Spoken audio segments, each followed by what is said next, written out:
एमालेबाट 2-4 जना फुत्किए, त्यो चाहिँ एकीकृत नाम राख्नु त के भन्दै, दुईटा नाउँ झरे चुल्ठो। समृद्ध नेपाल सुखी नेपाल हेर त भने यसो, समृद्ध नेपाल सुखी नेपाल हेर यसो। के गर्यो एमाले भन्दाखेरि ऊ त्यता हेर भनेर भन्दा त्यतै देखिन्छ, यता हेर भन्दा यतै देखिन्छ के गर्यो भन्ने कुरा। त्यो खोज्न जानु पर्दैन। मैले किडनी ट्रान्सप्लान्ट गर्दा यहाँ किडनी ट्रान्सप्लान्ट थिएन र म दिल्ली गएर गराएको, यहाँ नभएको हुनाले। नभएको मात्रै, गोली निकाल्न त दिल्ली जानु पर्दैन त, यी निकाल्छ त। त्यस कारण मैले भनेको यहाँ आऊ नेकपा एमाले छ भनेर। गिनिज बुकमा यस्ता त कति लेखे हुन्छ, हामीले दाबी नगरेर मात्रै हो। गिनिज बुक त आधा त हामीले गरेका कामले भरिन्छ। हामी यस्तो ज्याद्रो मान्छे हौँ, 2 पल्ट किडनी फेरेको प्रधानमन्त्री नेपालमा बाहेक दुनियाँमा कहीँ पाइँदैन। तीबाट थाहा कहीँ पाइँदैन।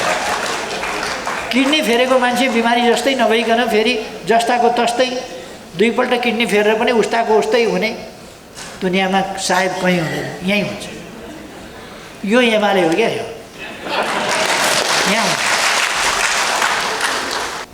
हिजो कताको के को, अब यो 10 मुदे के जातिको यो एक तारे बजाएर भजमान गोविन्दम 10 मुदे ट्रेन्डिङ यो पनि धेरै गरिरहनु आवश्यक छैन। एक ठाउँ मिलेर एकताबद्ध भएर अगाडि बढाउन कुरो ग। अब कति बजाउने 10 बजे ट्रेन्डिङ। माधव आउँछ कि पार्टी फुटाउँदैन कि भनेर 10 मुदे गरिएको थियो। अब के 10 मुदे। हाम्रो पार्टी, हामीले बनाएको पार्टी, अलिअलि साथीहरूले बाटो अलिअलि बिराउनु भयो होला, फर्केर आउने काम गर्ने सिद्धियो नि त। हामीले भनेका छौँ। माधव नेपालको कुरो बेग्लै हो। माधव नेपालसँग झुकिएर गएका साथीहरू बाटो बिराएका पनि फर्क भनिरहेका छौँ हामी। कुनै भेदभाव गर्दैनौँ। आऊ काम गरौँ। योग्यता अनुसार प्रदेश कमिटीमा बस्ने, योग्यता अनुसार केन्द्रमा बस्ने, योग्यता अनुसार जहाँ राख्न मिल्छ त्यहाँ राख्ने कुनै आग्रह छैन, बनाऊ। तर माधव नेपाललाई नो इन्ट्री। धेरै भन्नुपर्ने जस्तो पनि लाग्दैन। साथीहरू स्पष्टै पनि हुनुहुन्छ, थुप्रै कुरामा स्पष्ट भएर नै आज हामी यहाँ छौँ। स्पष्ट नभएको भए त कता हुन्थ्यौँ। अब बागमतीले पाउनुपर्छ 10औं भन्ने कुरा चाहिँ 9 कहाँ भयो? हामी त एउटा वडा पनि जित्न गाह्रो पर्छ क्या हो भन्छन् एक दिन। साँच्चै बोले है, ठिकै बोले, बुझेछन् कुरो भनेर मैले भन्छु। त्यसपछि उनीहरू कहाँ फेरि हल्लीखल्ली हुन्छ, यस्तो पनि भन्नुहुन्छ भनेपछि सबभन्दा ठुलो पार्टी हामी बनाएर छोड्छौँ भनेर भोलिपल्ट भन्छ।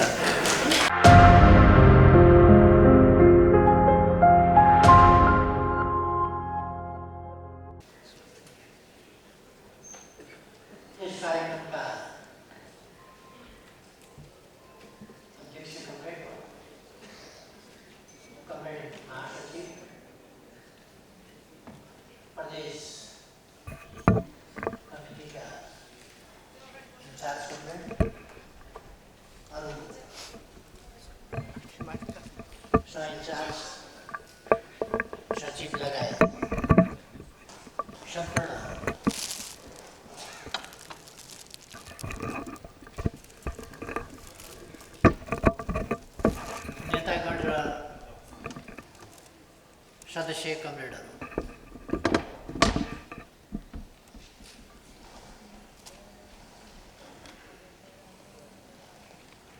आज बागमती प्रदेश कमिटीको शपथ ग्रहण कार्यक्रम र यसमा कमरेडहरूले कमिटीको पदाधिकारी र सदस्य सबै हिसाबमा शपथ ग्रहण गरिसक्नु भएको छ। म सबै कमरेडहरूलाई हार्दिक बधाई भन्न चाहन्छु र सबैलाई शुभकामना भन्न चाहन्छु। प्रदेश कमिटीका विभिन्न जिम्मेवारीहरूमा जहाँ जहाँ तपाईहरु हुनुहुन्छ त्यस जिम्मेवारीमा तपाईहरुलाई पूर्ण सफलता मिलोस्। तपाईहरुको कार्यकाल एकदमै सफल होस् र भविष्यका लागि यस कार्यकालले अझ बढी अनुकूल परिस्थिति, अझ ठूला जिम्मेवारीका लागि तपाईहरुलाई मद्दत पुर्याउन पनि सकोस्। व्यक्तिगत तवरमा धेरै धेरै शुभकामना। कार्ययोजना कार्यभारहरूको सन्दर्भमा अघि नै प्रदेश अध्यक्षले बताइसक्नु भएको छ र मभन्दा पछि पार्टी महासचिव कमरेड बोल्नुहुनेछ। बाँकी सङ्गठनात्मक पक्षहरू, सङ्गठनात्मक हिसाबले गर्नुपर्ने कामहरू आदिको बारेमा कमरेड महासचिवले बताउनुहुनेछ। मैले खालि केही राजनीतिक कुराहरू मात्रै भन्छु, अरू तपसिलमा म गइरहन आवश्यक पनि ठान्दिनँ र फेरि अघि प्रदेश अध्यक्षले बताइसक्नु भएको छ। त्यसपछि सङ्गठनात्मक पक्षहरू र सङ्गठनात्मक कामहरूको बारेमा सबै भन्न त महासचिव पोखरादेखि प्लेन चढेर आइसक्नु भएको छ भर्खर। त्यस कारण अब यहाँ उहाँको पनि क्षेत्र मैले भनिदिने, उहाँको पनि कुरो मैले भनिदिने, अर्काको पनि मैले भनिदिने, किन गर्ने? मैले अलिकति मात्रै कुरा भन्छु, धेरै भन्नुपर्ने जस्तो पनि लाग्दैन। साथीहरू स्पष्टै पनि हुनुहुन्छ, थुप्रै कुरामा स्पष्ट भएर नै आज हामी यहाँ छौँ। स्पष्ट नभएको भए त कता हुन्थ्यौँ जो स्पष्ट छैन त्यो यहाँ हुनै सक्दैन। यहाँ जो छ त्यो स्पष्ट भएरै यहाँ छ, नत्र भने अन्तै कतै हुन्थ्यो होला।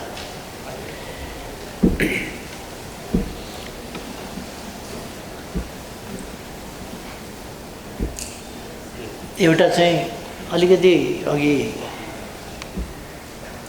आनन्दजीले राखेको तर्क मिलेन। 8औं लुम्बिनीमा भएको थियो, त्यसकारण अब बागमतीले पाउनुपर्छ 10औं भन्ने कुरा चाहिँ 9 कहाँ भयो?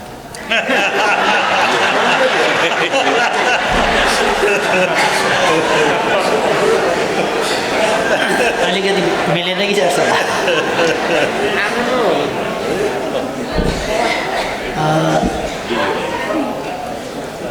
बागमती नै प्रदेशमा 9 भएको थियो क्या? 9 पनि यहीँ 10औं पनि यहीँ भन्ने तर्क आउँदैन।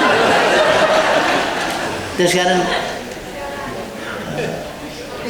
अलिक सावधानी साथ तर्क गर्नुपर्छ कि जस्तो लाग्छ, नत्र त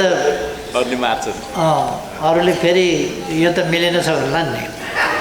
खैर, हामीले महाधिवेशन आयोजना गर्छौँ। मङ्सिर 10, 11, 12 गते पार्टीको 10औं राष्ट्रिय महाधिवेशन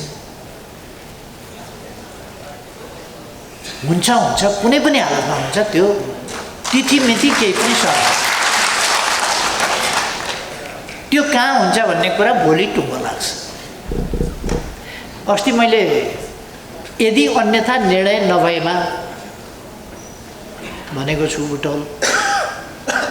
त्यो अन्यथा निर्णय नभएमा भनेको के हो भने बुटौलको अलिक माग आइसकेको थियो, अन्तको माग आइसकेको थिएन। माग आइसकेको छ है भन्ने कुरा चाहिँ मैले त्यहाँ बताइदिएको। बुटौलको चाहिँ माग आइसकेको छ, लुम्बिनी प्रदेशको पनि बुटौलमै गर्ने भन्ने माग आइसकेको थियो। तर त्यो अन्यथा निर्णय नभएमा, त्यो अन्यथा निर्णय हुन्छ कि हुँदैन भोलि टुङ्गो हुन्छ। बुटौलमै हुन्छ वा अन्यत्र हुन्छ। मलाई लाग्छ त्यो सर्न पनि सक्छ। त्यसो भएर एउटा कुरा चाहिँ पक्का हो, कुनै कसैले, कुनै कमिटीले, कुनै प्रदेशको, कुनै जिल्लाको, कुनै पालिकाको कुनै कमिटीले कुनै काम भ्याएन भनेर या यहाँनिर यस्तो समस्या पर्यो भनेर महाधिवेशन रोकिँदैन। त्यो चाहिँ अगाडि बढ्छ नै। तसर्थ हामी महाधिवेशनको तयारीमा अब जुटिसकेका छौँ भने हुन्छ, हामी जुट्न थाल्छौँ। यसपल्ट हामीले व्यवस्थापनको कार्य मुख्य रूपमा गर्नुपर्नेछ। व्यवस्थापनका कार्यका दुईटा पाटा छन्। एउटा बन्द सत्रको पाटो व्यवस्थापनको अथवा प्रतिनिधिहरूको व्यवस्थापन गर्नेदेखि लिएर बन्द सत्र सञ्चालन गर्नेसम्मको पाटो एउटा। अर्को पाटो जनउपस्थिति। हामी सबैलाई थाहा छ नेकपा एमाले पार्टीको अरू कसैसँग तुलनै हुँदैन। कसैले यसो सभामा चित्त बुझाउनका लागि कुरा गर्नु अथवा कसैले हौसिएर कुरा गर्नु, कसैलाई कस्तो हुन्छ भने हामी त एउटा वडा पनि जित्न गाह्रो पर्छ क्या हो भन्छन्। एक दिन साँच्चै बोले है, ठिकै बोले, बुझेछन् कुरो भनेर मैले भन्छु। त्यसपछि उनीहरू कहाँ फेरि हल्लीखल्ली हुन्छ, यस्तो पनि भन्नुहुन्छ भनेपछि सबभन्दा ठुलो पार्टी हामी बनाएर छोड्छौँ भनेर भोलिपल्ट भन्छ। त्यो उतार चढाव हुन्छ क्या। त्यो भोलिपल्टको चाहिँ कुरो अघिल्लो दिनको मनको कुरो, भोलिपल्टको कुरो मुखको कुरो, त्यो मुखले मात्रै भने हो, त्यो चाहिँ मनको कुरा होइन। नेकपा एमाले मात्रै यस्तो पार्टी हो नेपालमा जोसँग गन्तव्य छ, कहाँ पुग्ने भन्ने गन्तव्य छ। अरू कुनै पार्टीसँग गन्तव्य छैन। माधव नेपालको गुटको गन्तव्य नेकपा एमालेलाई सिद्ध्याएर प्रतिक्रियावादीहरूलाई बलियो बनाउने हो, त्यो कुनै गन्तव्य हो र? त्यो त विनाश हो। विनाशलाई गन्तव्य भनिँदैन, मान्छेले विनाशलाई गन्तव्य बनाउँदैन, त्यो गन्तव्य नै होइन। उनको गन्तव्य चाहिँ त्यो एमाले सिद्ध्याउने, जो असम्भव छ, बिल्कुल असम्भव कुरो हो, त्यही बोकेर उनीहरू हिँडेका छन्। नेकपा एमाले मात्रै यस्तो पार्टी हो जोसँग समृद्ध नेपाल बनाउने र सुखी नेपाली बनाउने, नेपाली जनता हरेक सुखी हुनुपर्दछ, नेपाल समृद्ध आधुनिक सुविधा सम्पन्न देश हुनुपर्छ।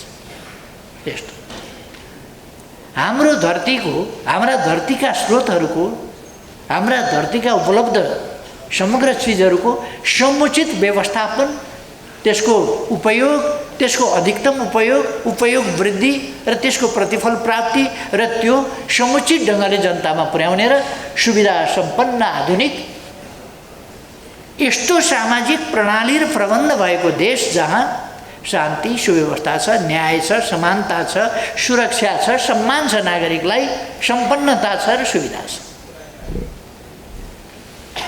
यस्तो गन्तव्य भएको, राष्ट्रिय आकांक्षा निर्धारण गरेको, चिनेको, राष्ट्रिय आकांक्षा बोकेको नेकपा एमाले मात्रै हो, अरू कसैको छैन।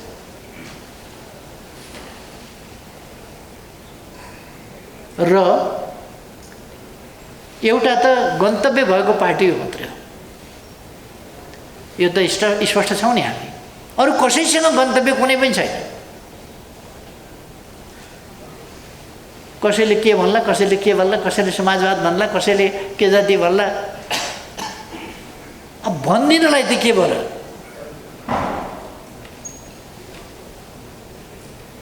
एक दुईवटा रौँ झरो, त्यसको नाउँ चुल्ठो राखिदियो। के भयो? चुल्ठो भनेको त धेरै कपाल भएर बाटेको लाई भन्छ नि चुल्ठो, होइन र? एक दुईवटा रौँ झरो, त्यसलाई चाहिँ चुल्ठो भन्थ्यो। एमालेबाट दुई चारजना फुत्किए, त्यो चाहिँ एकीकृत नाम राख्नु त के भन्दै, दुईवटा रौँ झरे चुल्ठो, दुई चारजना चोइटिएर पतन भएर गए, एकीकृत। एमाले सिद्ध्याउने, कम्युनिस्ट सिद्ध्याउने उद्देश्य छ समाजवादी। कस्तो उल्टो उल्टो कुरो नि, उल्टो नाम, उल्टो। नेकपा एमाले त्यस्तो पार्टी होइन। नेकपा एमाले स्पष्ट उद्देश्य, त्यो उद्देश्यलाई, त्यो राष्ट्रिय आकांक्षालाई, त्यो गन्तव्यलाई आफ्नो अभिष्ट बनाएर हो त्यही पुग्छु भनेर यात्रामा अगाडि बढेको पार्टी हो। त्यहाँ कसरी पुग्ने? यसका विभिन्न कार्यक्रमहरू छन्, नीति छन्। ती नीति कार्यान्वयन गर्नका लागि कार्यक्रम छ, कार्यक्रम कार्यान्वयन गर्नका लागि योजनाहरू छन्। ती योजनाहरू पुरा गर्न विभिन्न सेक्टरल टार्गेटहरू छन्, हाम्रा लक्ष्यहरू छन्। ती लक्ष्यहरू पुरा गर्दै हामी अगाडि बढ्छौँ। शिक्षाको क्षेत्र, स्वास्थ्यको क्षेत्र, पूर्वाधारको क्षेत्र, विद्युतको क्षेत्र, सञ्चारको क्षेत्र, आधुनिक विज्ञान प्रविधिको विकासको क्षेत्र, पर्यटनको क्षेत्र, अरू विभिन्न क्षेत्रहरू, वातावरणीय सुरक्षा र सन्तुलनका प्रश्न, त्यसका इम्प्रुभमेन्टका, त्यसका विकासका पक्षहरू, यी सबै यी काम गर्न के चाहिन्छ? स्पष्ट दृष्टिकोण, सिद्धान्त र नीतिहरू भएको पार्टी चाहिन्छ। नेकपा एमाले बाहेक त्यस्तो कुनै पार्टी अर्को छैन। हामीले गर्व गर्नुपर्ने विषय त्यो। गन्तव्य भएको पार्टी अर्को छैन, गन्तव्यमा पुग्ने बाटो सही भएको अर्को पार्टी छैन, त्यो बाटो कसरी पुग्ने त्यस्तो विचारै भएको अर्को पार्टी छैन। त्यो विचार यसै हुँदैन। पुस्तकमा भएको शास्त्र विद्या दराजमा राखे जस्तै हो। यदि सङ्गठन छैन भने देशव्यापी सशक्त जनआधारित र जनताले विश्वास गरेको, भरोसा गरेको पार्टी सङ्गठन त्यो हामीसँग मात्रै छ। तसर्थ यस पार्टीका केही खास विशेषताहरू छन्। यस पार्टीका काँधमा यी विशेषताहरू यसको साथमा छन्। यी हुन नदिनका लागि प्रतिक्रियावादी शक्तिहरू अत्यन्त क्रियाशील छन्, षड्यन्त्र गरिरहेका छन्, जालझेल टिक्रम गरिरहेका छन्, राज्य सत्ताको दुरुपयोग गरिरहेका छन्, शक्तिको दुरुपयोग गरिरहेका छन्, अनेक प्रकारका दुरुपयोग गरेर हाम्रा विरुद्ध आइरहेका छन् र हामी तिनीहरूलाई चुनौतीको रूपमा बुझ्छौँ, व्यवधानको रूपमा बुझ्छौँ र तिनीहरूलाई पराजित गर्दै अगाडि बढ्ने सामर्थ्य हामीसँग छ, हाम्रो विचारसँग छ, हाम्रो सङ्गठनसँग छ, हाम्रो आन्दोलनकारी चरित्रसँग छ।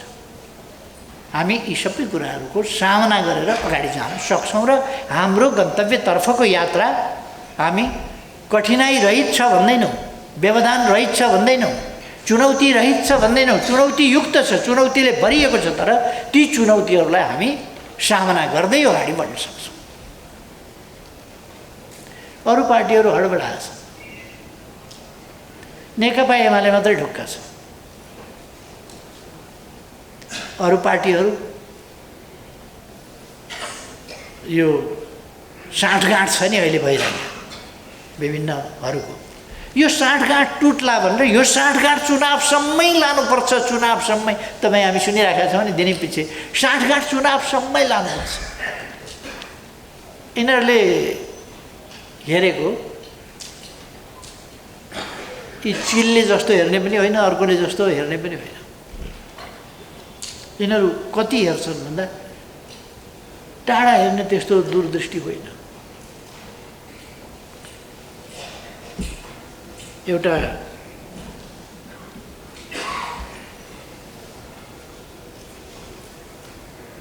मैले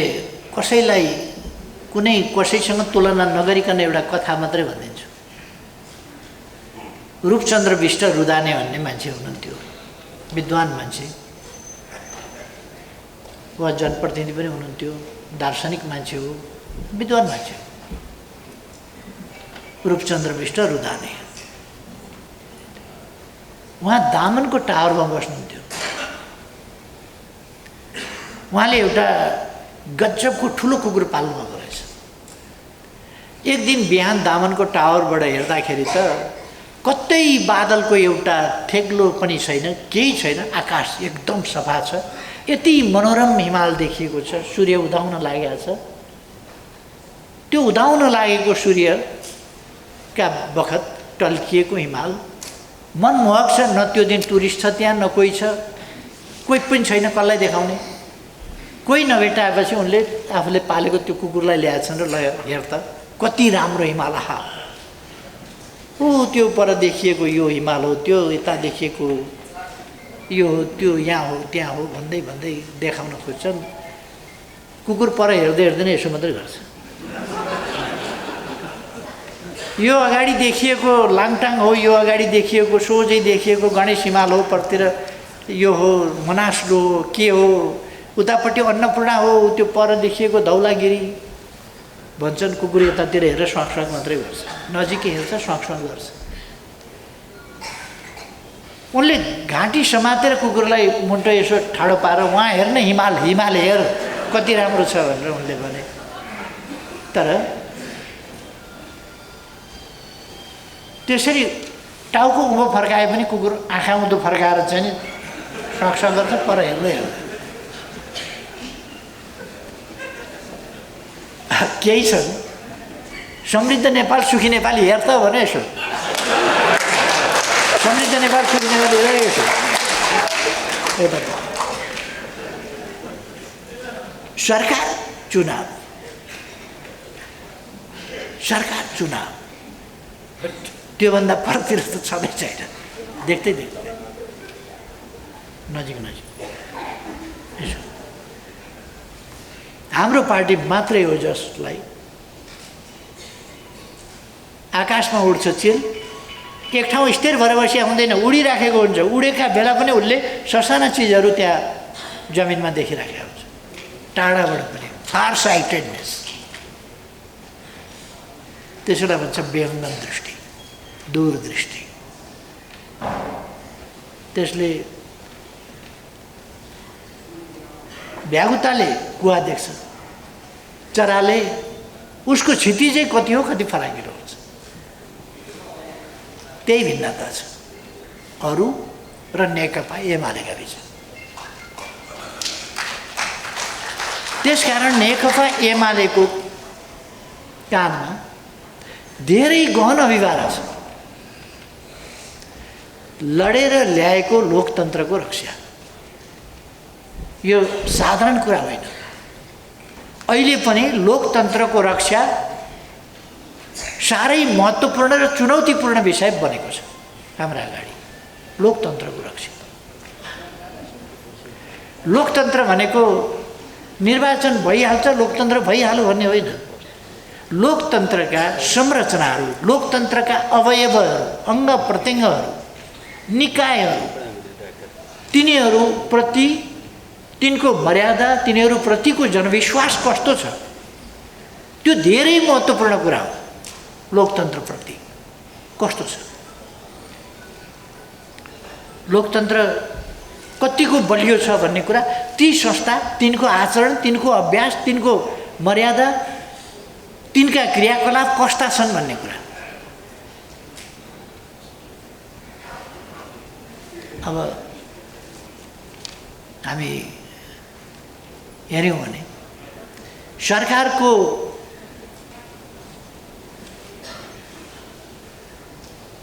यो सेयर मार्केटमा झर्छ नि भाउ, योभन्दा तल त सरकारको जुन अहिले चाहिँ ग्राफ तल घटेको छ नि, बेहाल पो छ त। 3 महिनामा बल्ल बनायो प्रस्ताव। यता मन्त्री देख्यो भने नमस्ते गर्नु पर्ला भनेर मान्छे यता फर्किन्छ लाजले। सरकारको त कुरा छोड्नु एकछिन, कुरा गर्नु नै बेकार छ। यति बेहाल यस्ता मान्छे यो त मैले कुनै कालमा पनि देखिनँ। यो जुन बेहाल अहिले छ यस्तो कुनै कालमा पनि देखिएन, यति साह्रो बेहाल। अनि ध्यान केमा छ? देश बनाउने होइन, साँठगाँठ जोगाउने, चुनावसम्म। यो भने बुझ्नुहुन्छ नि, चुनावसम्म चाहिँ साँठगाँठ जोगाउनु पर्छ है भने। साँठगाँठ नगरिकन त त्यो ठिकै हो, ओडा जित्दैन कसैले। जनताको कुनै विश्वास छ र? अहिले अरूको त कुरै छोडिदिउँ, कङ्ग्रेस पनि पूर्वरामा हात लाएर बसेका छन्, पुराना काङ्ग्रेसहरू पनि। के गर्नु, उहिलेदेखि लाग्यो काङ्ग्रेसमा, उहिलेदेखि लाग्यो। के गर्ने, भोट कसरी हाल्ने यस्तो पार्टीलाई? फेरि भोट कहाँ हाल्ने टुङ्गो छैन, केमा हाल्ने हो? पेन्सिलमा हाल्ने कि डटपेनमा हाल्ने कि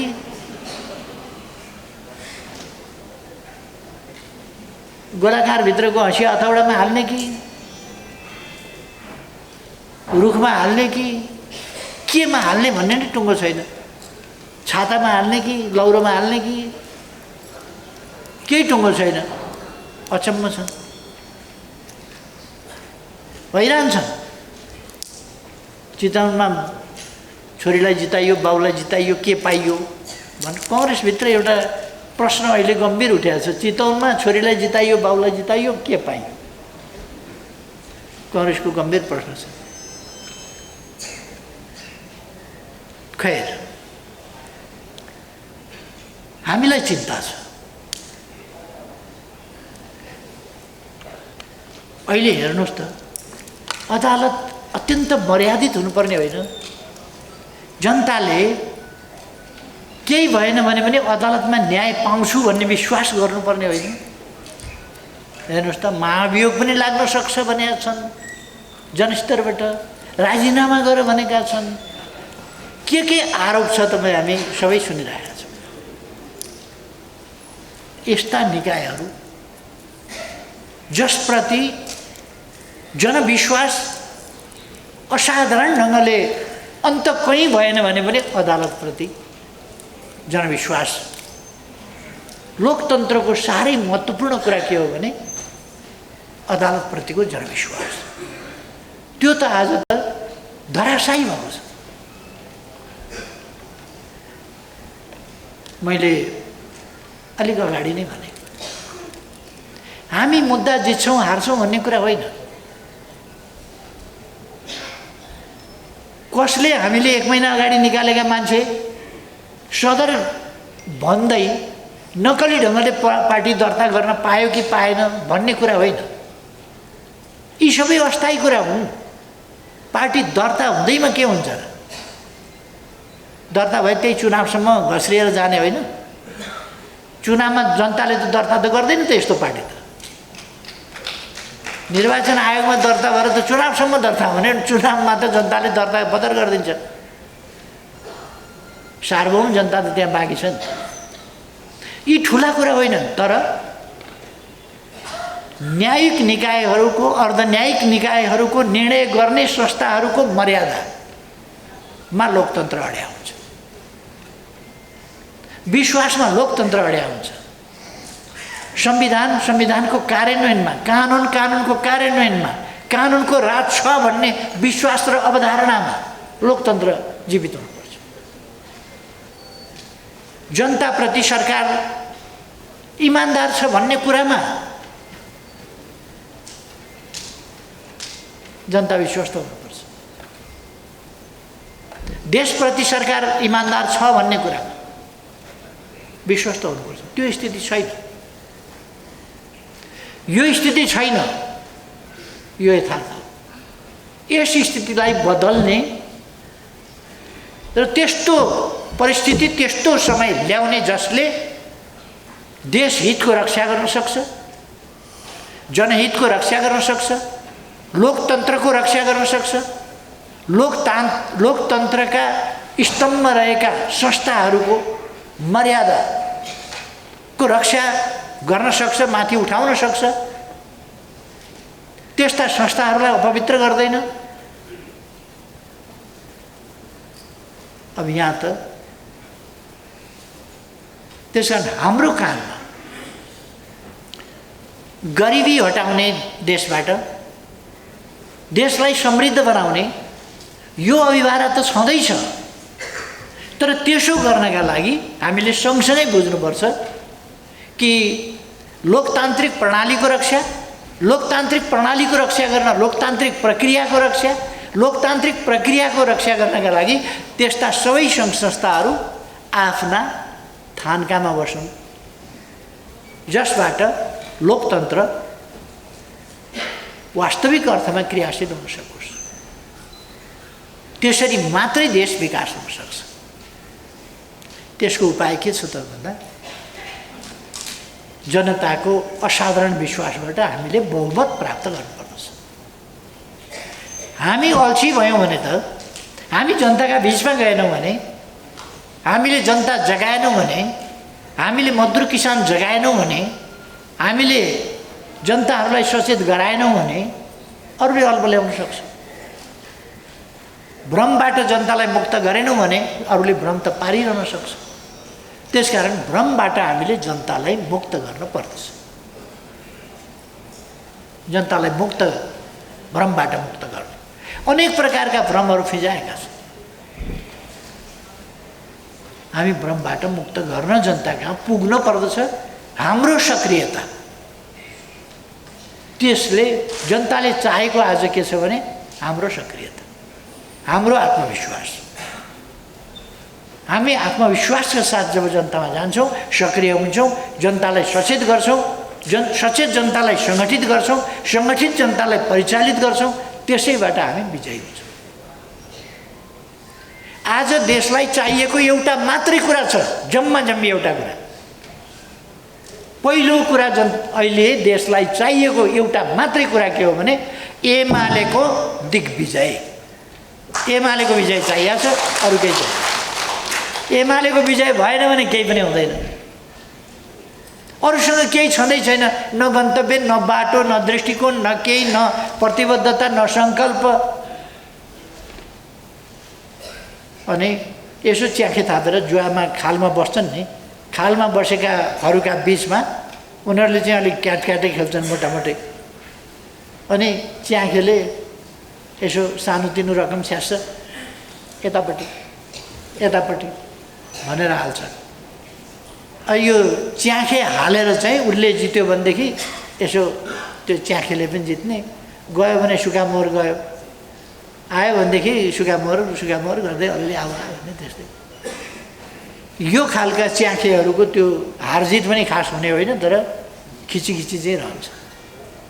यस चुनावबाट हामीले यी च्याखेहरूलाई पनि आउट गर्नु है। च्याखे यी च्याखे रह्यो भने फेरि गठबन्धन भने एउटा गर्यो। लडाइँ नेपाली कङ्ग्रेस र नेकपा एमालेका बिचमा छ। आइडियोलोजिकल, वैचारिक अनेक हिसाबको लडाइँ, साङ्गठनिक लडाइँ पनि हाम्रा बिचमा छ। अनि कसैलाई भने जस्तो भएन भनेदेखि पार्टी फोड्यो, अनि गएर एउटाको पुच्छर समात्यो, अनि च्याखे थाप्यो। यो च्याखेहरूलाई चाहिँ नै अन्त्य गर्नुपर्छ यस चुनावमा। र हाम्रो मुख्य प्रतिस्पर्धा नेपाली कङ्ग्रेससँग हो। नेपाली कङ्ग्रेससँग जनताका बिचमा जाँदाखेरि के देखाउने, के भन्ने, के गरेँ भन्ने। अहिलेसम्म काङ्ग्रेसले के गर्यो भन्ने, अब के गर्छु भन्ने।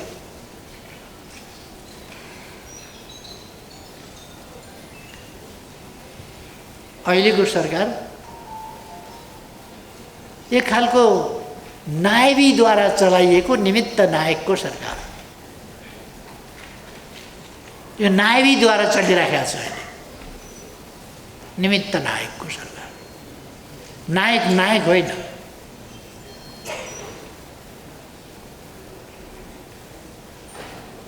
मैले भने अघि नै यो सरकार आलोचना गर्न पनि लायक रहेन, क्या टिप्पणी गर्न पनि लायक रहेन यो सरकार।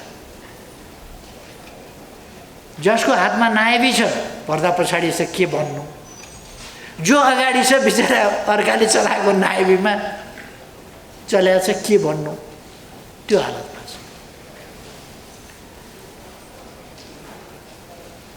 यो साँच्चै यो सरकार कसले चलाएको छ भनेर कसरी भन्न सक्छ अहिले नेपालमा? कसले चलाएको छ, कसले चलाएको छ? भित्रकाले चलाएका छन् कि बाहिरकाले चलाएका छन् कि भित्रैका पर्दा पछाडिकाले चलाएका छन् कि अगाडिकाले? यस्तो स्थितिमा छ। र हामी एउटा निर्णायक हाम्रो विजय यात्रा, यो विजय यात्रा भनेको सधैँ विजय मात्रै, विजयतर्फको यात्रा भनेको उकालो उक्लिँदै मात्रै जाँदैन। कहिले कहिले धक्का पर्छ, कहिले कहिले झट्का लाग्छ, कहिले कहिले के हुन्छ, कहिले कहिले यसो हुँदै नै जाने हो। हाम्रो वर्ग सङ्घर्ष, हाम्रो राजनीतिक सङ्घर्ष, हाम्रो प्रतिद्वन्दिता, हाम्रा वैचारिक लडाइँहरू अथवा हाम्रा विचारका लडाइँहरू, यी निर्वाध एकदम उँभो लागेको लागि मात्रै गर्दैन। तिनीहरूले कहिले कहिले धक्का पनि खान्छ, यो सङ्घर्षको नियम नै हो। जबसम्म प्रतिक्रियावादी शक्तिहरू समस्या खडा गर्ने सामर्थ्य राख्दछन् तबसम्म समस्या खडा गर्छन्। लामो योजना बनाइकन समस्या खडा गर्छन् प्रतिक्रियावादी शक्तिहरूले। त्यसकारण हामीले ती कुराहरूको सामना गर्नका लागि आफूलाई तयार राख्नुपर्दछ र अगाडि बढ्नुपर्छ।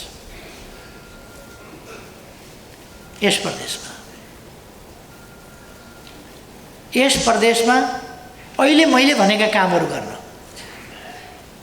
प्रतिक्रियावादी शक्तिलाई समग्रमा पराजित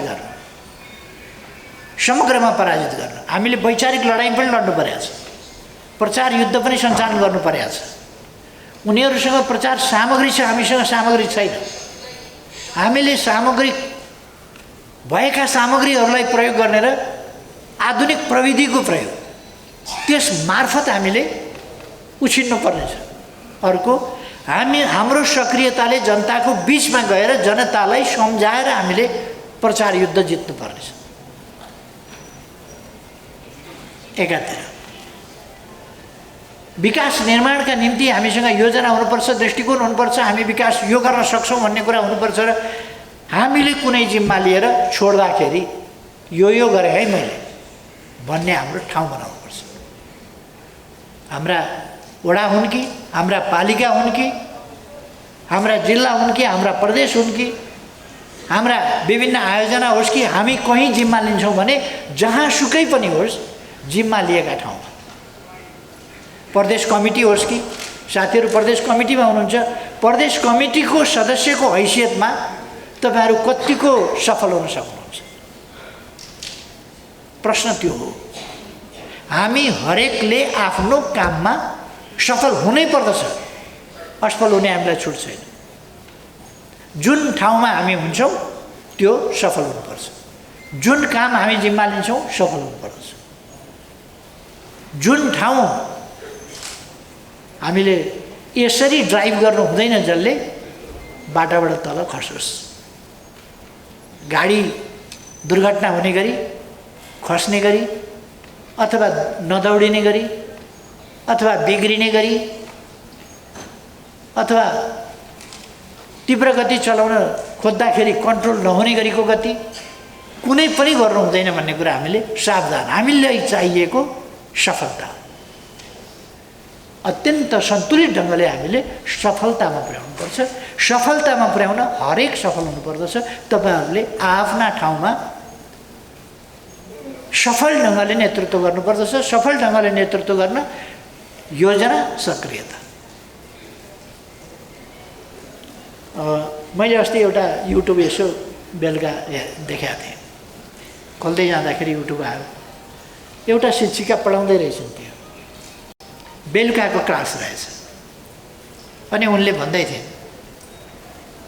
मैले दिनभरि तयारी गरेर यो अहिले पाठ्य सामग्री तपाईहरुलाई जुन म पढाउँदैछु त्यो दिनभरि तयारी गरेर म यहाँ पढाउन आएकी छु, पढाउँदैछु। यति स्किलफुल ढङ्गले पढाइराखेका थिइन् उनले। त्यो चाहिँ उनले दिनभरि त्यो बेलुका पढाउनका लागि दिनभरि मेहनत गरेकी छन्, दिनभरि तयार गरेकी छन् र उनसँगको टिमले दिनभरि लगाएर तयार गरेको छ र बेलुकाको कोर्स, बेलुका यो पढाउने, यसरी पढाउने, यसरी बुझाउने भनेर त्यो बुझाउनका लागि चाहिँ उसले त्यो तयार गरेको छ। एउटा टिम लागेको छ एउटा क्लासका लागि।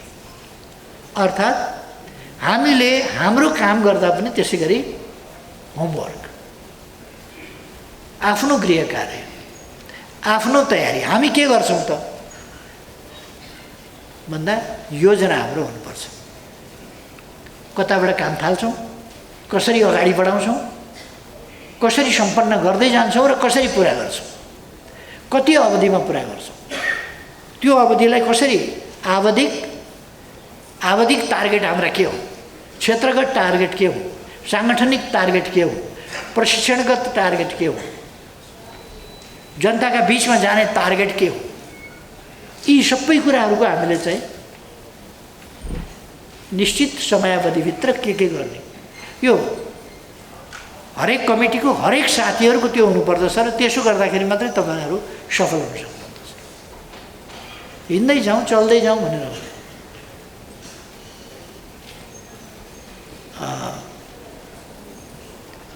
साथीहरूको यहाँ हात-हातमा नोट कपी नहुन सक्छ, हात-हातमा आइप्याड नहुन सक्छ, हात-हातमा मोबाइलमा नोट गरिराखेका नहुन सक्छ, तर हरेकको कमसेकम घरमा तपाईँहरूको त हात-हातमा नोट कपी त चाहिन्छ नै।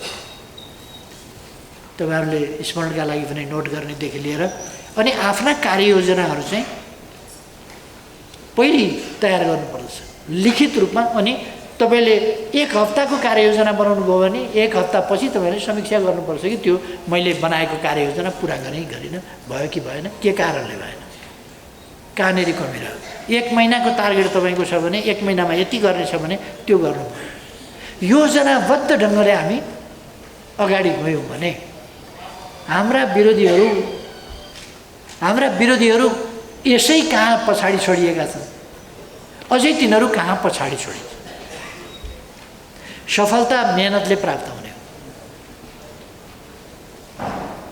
राम्रो खेलाडी, एउटा टेबल टेनिस खेलाडी राम्रो कसरी हुन्छ भने अभ्यास गरेर, एउटा गायक राम्रो गायक, एउटा गायिका राम्रो गायिका कसरी हुन्छ भन्दा उसले अभ्यास गरेर, अभ्यासपछि रियाज गरेर, उसले भोकल ट्रेनिङ, अरू ट्रेनिङ थुप्रै ट्रेनिङहरू हुन्छ, तिनीहरू पछि उसले रियाज कन्टिन्यू गर्नुपर्छ।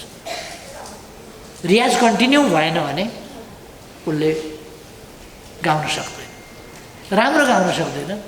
गाइदिनलाई त के भएर मैले पनि गाइदिन्छु, तर राम्रो गाउने हो भने रियाज निरन्तरको हुनुपर्छ। हाम्रो अभ्यास त्यस्तै हो कामको कि हामीले एकभन्दा अर्को काम, अझ एउटा कामपछि अर्को काम हाम्रो अझ उत्कृष्ट ढङ्गको हुनुपर्छ। त्यस ढङ्गले तयारी गरेर जानुपर्छ। हाम्रो सफलता हाम्रा कमिटीहरू, हाम्रा कमरेडहरूको सफलतामा निर्भर गर्छ। हरेकको सफलता, हाम्रा कमिटीहरू, हरेक कमिटीको सफलता। एउटा चाहिँ कस्तो छ भने क्षमता वृद्धि यस्तो चिज हो, यहाँबाट भनौँ त्यहाँ त्रिपुरेश्वरसम्म केही चिज पुर्याउनु पर्यो। मसँग 5 केजीभन्दा बढी बोक्ने सामर्थ्य छैन, या 10 केजीभन्दा बढी बोक्न सक्दिनँ। मैले 10 केजी बोक्छु र त्रिपुरेश्वरसम्म पुर्याउँछु, अनि फेरि फर्केर आउँछु, फेरि अर्को 10 केजी त्रिपुरेश्वरसम्म, फेरि आउँछु 10 केजी बोक्छु त्रिपुरेश्वरसम्म। जहिले पनि मान्छेले मलाई के देख्छ भने यो सभागृहदेखि त्रिपुरेश्वर, त्रिपुरेश्वरदेखि सभागृह बाटैमा देख्छ जहिले पनि। एउटा पोको बोक्या छ, कहिले रित्तो झोला बोक्या छ, कहिले एउटा पोको बोक्या छ, हिँड्या छ। उहाँ चाहिँ क्षमता वृद्धि गर्नुभएको छ, उहाँले बोक्ने क्षमता धेरै छ। 1 क्विन्टल बोक्नुहुन्छ, ढ्याक्कै 1 क्विन्टल काँधमा हाल्नुहुन्छ, लुइलुइ जानुहुन्छ, 1 क्विन्टल त्यहाँ खसालेपछि। म 10 पल्ट बाटा हिँड्दाखेरि दिनभरि जान्थ्यो, उहाँ 1 पल्ट जाँदाखेरि काम पुग्यो। क्षमता वृद्धि भनेर चाहिँ त्यो। त्यसो गरेपछि तपाईँले 1 क्विन्टल 1 पल्टमा पुर्याउनुहुन्छ। म चाहिँ सक्रिय देखिन्छु, उहाँले 1 पल्ट गरेको काम जति मैले दिनभरि गर्दाखेरि बल्ल त्यति काम भएको हुन्छ। त्यस कारण क्षमता वृद्धि भनेको त्यो हो कि त्यसबाट हामीले क्षमता वृद्धि गरौँ। त्यसो गरेपछि उहाँले के गर्न सक्नुहुन्छ भने एउटा त्यो काम त भइगयो, त्यस्ता 10वटा काम गर्न सक्नुहुन्छ नि उहाँले, 10वटा काम गर्न सक्नुहुन्छ। त्यसकारण अचम्म लाग्दो गरी सफल हुन्छ। यसमा पनि सफल छ, त्यसमा पनि सफल छ, यता पनि सफल छ, उता पनि सफल छ। कसरी छ भन्दाखेरि क्षमता वृद्धि गरेको छ, उसले बोक्न सक्छ। एउटा मान्छेले बोक्ने र ट्रकले बोक्नेमा फरक किन? त्यही कुरा हो। त्यसको चाहिँ मेसिन प्रयोग गरेर क्षमता वृद्धि गरिरहेको छ, बोक्ने क्षमता। हामी मान्छेले आफूले बौद्धिक क्षमता, कार्य क्षमता, सङ्गठन क्षमता, वैचारिक अरू क्षमताहरू यसरी विकास गर्न सक्छौँ। त्यसकारण क्षमता वृद्धिको सम्बन्धमा काम कसरी सफलतापूर्वक सहज ढङ्गले छोटो समयमा धेरै काम कसरी गर्न सकिन्छ, छोटो समयमा धेरै काम, अध्ययन कसरी छोटो समयमा धेरै अध्ययन गर्न सकिन्छ। र किताब पढेर सिध्याउने मात्रै कुरा होइन। कतिपय साथीहरूले अध्ययन गर्ने भन्दा के कसरी बुझिया देखिन्छ भने अध्ययन पढ्ने पढ्ने पढ्ने पढ्ने पढ्ने पढ्ने चिना भन्ने हुन्छ। मान्छेको ग्रह दशा लेख्या हुन्छ नि, त्यो जन्मेको अलिक पछि कस्तो छ ग्रह दशा भनेर आजकल ज्योतिषीहरू पनि खुब चम्किया छन् नि। त्यो ग्रह दशा लेखेको चिना भन्नेलाई एउटा माउकिरो भन्ने हुन्छ, त्यसले खान्छ। चिना खान्छ त्यसले, सिँगै चिना खतम।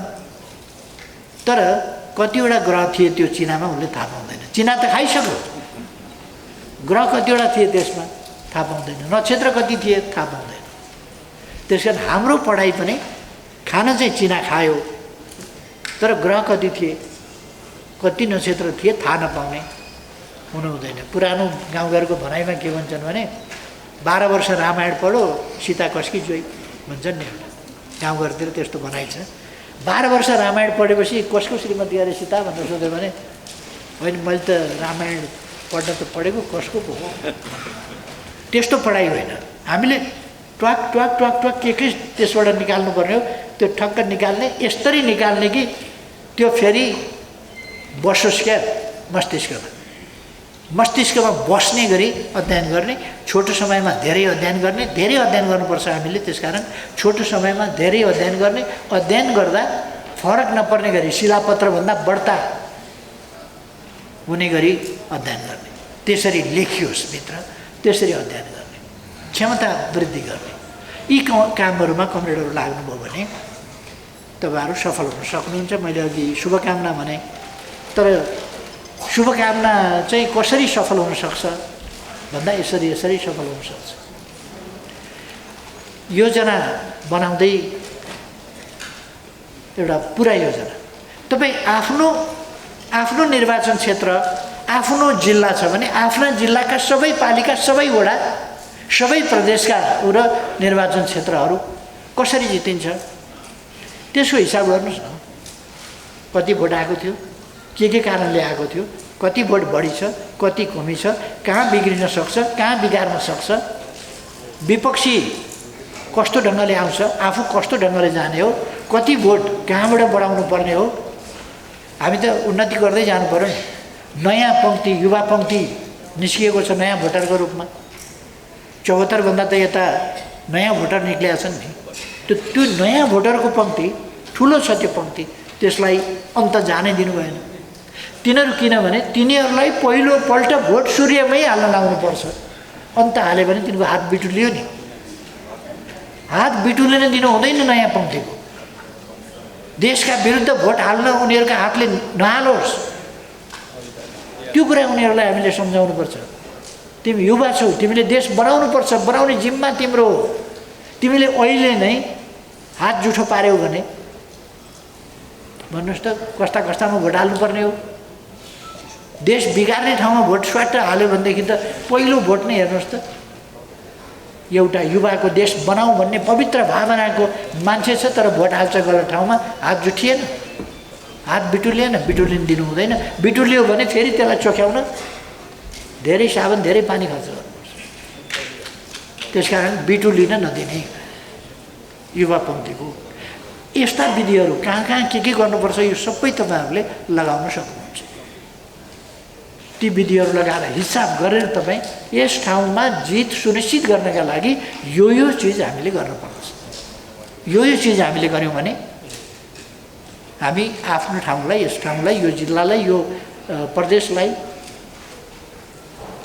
प्रदेशको हिसाब गर्नु पर्यो, जिल्लाले जिल्लाको हिसाब गर्नु पर्यो, निर्वाचन क्षेत्रले निर्वाचन क्षेत्रको हिसाब गर्नु पर्यो, प्रदेश सभा निर्वाचन क्षेत्रले त्यसको हिसाब गर्नु पर्यो, पालिकाले पालिकाको हिसाब गर्नु पर्यो, पालिका प्रमुख उपप्रमुखको हिसाब गर्नु पर्यो र वडाको हिसाब गर्नु पर्यो।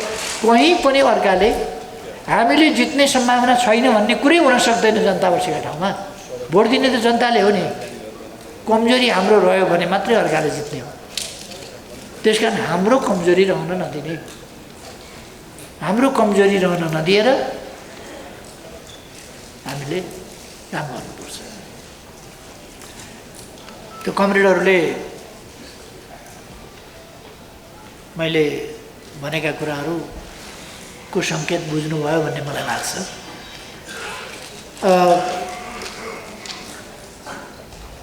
आज हाम्रो पार्टीमा जुन उत्साह छ,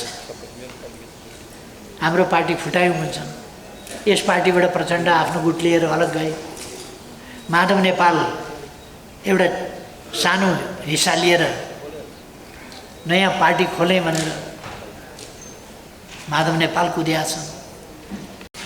एमाले फुटाइयो भनेर कतिपय सोचिराखेका छन्।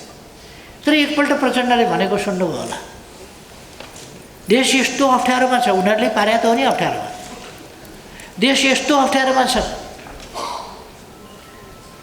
संविधान मिचिएको छ, उनीहरूले मिच्या त हो नि, आफै आउ गर्छन्, फेरि नाटक गर्छन्। संविधान मिचिएको छ, देश बर्बाद हुन लागेको छ।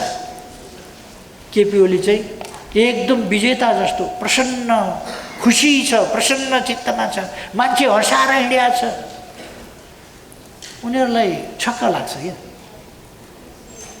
उनीहरूले सिद्ध्यायौँ भनेको एमाले झन् ठुलो छ, झन् बलियो छ, झन् खुसी छ।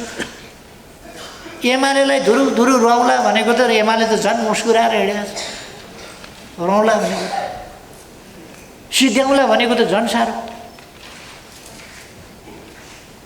मुन्टै भाँचिदिउँ भनेको त झन् धेरै हाँगा हालेर, झन् धेरै तलबाट टुसा पलाएर हाँगा हालेर धुमधामसँग पो जाङ्गिएको छ। झन् टुप्पै निमट्दिएँ भनेको त सुलुक्क बढ्थ्यो होला, हाँगा फैलिएको छ। टुप्पो निमट्दिएपछि बिरुवाको त्यस्तो हुन्छ कि सयपत्री फुलको तपाईँले टुप्पो निमट्दिनु भएन भने त्यो चाहिँ सिक्लिक्क जान्छ र थोरै फुल्छ। मूल टुप्पो चाहिँ पेटिका निमट्दिनु भयो भने तलबाट हाँगा यति हाल्छ कि ज्याममा परेर अनि धेरै फुल्ने हुन्छ। नेकपा एमाले त्यस्तै भयो। यिनीहरूले मुन्टो निमट्यौँ भन्ठाने हाँगा धुमधाम हालेर झन् झ्याङ्गियो अनि छक्क पर्छ। अहिले नेकपा एमालेको कार्यकर्तामा जुन उत्साह छ, जुन आत्मविश्वास छ, कुनै पार्टीका कुनै कार्यकर्तामा देख्नुभएको छ? हाम्रै पनि साथीहरू कहिले कहिले अब यसपल्टको चुनावमा कसैले बहुमत ल्याउँदैन भनेर पाक्का पुक्का झुकिएर बोलिदिन्छ। त्यो कुरा साँचो होइन। भन्नु साँचो कुरा बोल्नुपर्छ। साँचो के हो भने नेकपा एमाले बाहेक कसैले पनि बहुमत ल्याउँदैन। एमाले मात्रै ल्याउँछ, अरूले ल्याउँदैन। एमाले चाहिँ ल्याउँछ। एमाले बाहेक भन्ने छुटेपछि त गलत भएन। एमाले बाहेक अरूले बहुमत ल्याउँदैन, एमाले ल्याउँछ। एमालेको कार्यकर्तामा उत्साह छ, आत्मविश्वास छ। जितिन्छ भन्ने कमरेडहरूलाई विश्वास छ कि छैन? हामी जित्छौँ, हामी जित्छौँ। हामीसँग हामीले के गर्यौँ देशका लागि भन्ने, विकासमा के गर्यौँ, नीतिमा के गर्यौँ, देशभित्र के गर्यौँ, देश बाहिर के गर्यौँ, शिक्षामा के गर्यौँ, स्वास्थ्यमा के गर्यौँ, रेकर्डका रेकर्ड, एकपछि अर्को रेकर्ड।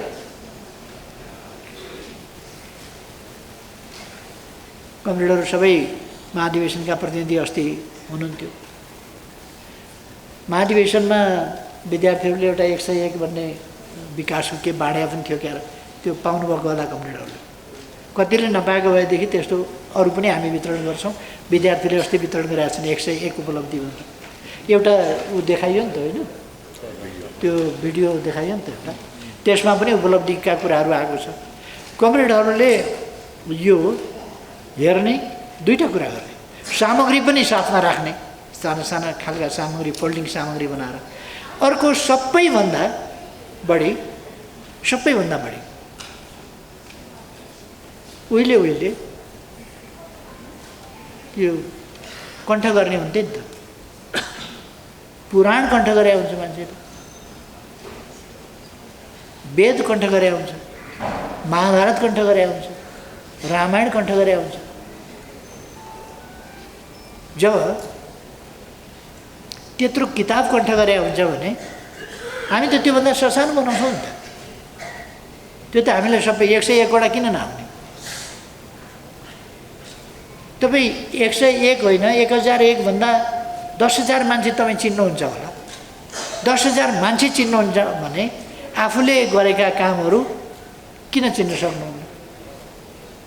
हाम्रा प्रतिनिधिहरूले आफ्ना ठाउँमा, वडा अध्यक्षहरूले आफ्ना ठाउँमा आफूले के गरेको एउटा कुरा, नगरले के गरेको अर्को कुरा, प्रदेशले के गर्यो त्यो ठाउँमा अर्को कुरा, केन्द्रीय सरकारको तर्फबाट योजना के भयो त्यो ठाउँमा, त्यो कुराहरू उसले सम्झिन सक्दैन। यो गऱ्यौँ हामीले यो 5 वर्षमा भन्न सक्दैन, भन्न सक्छ नि त।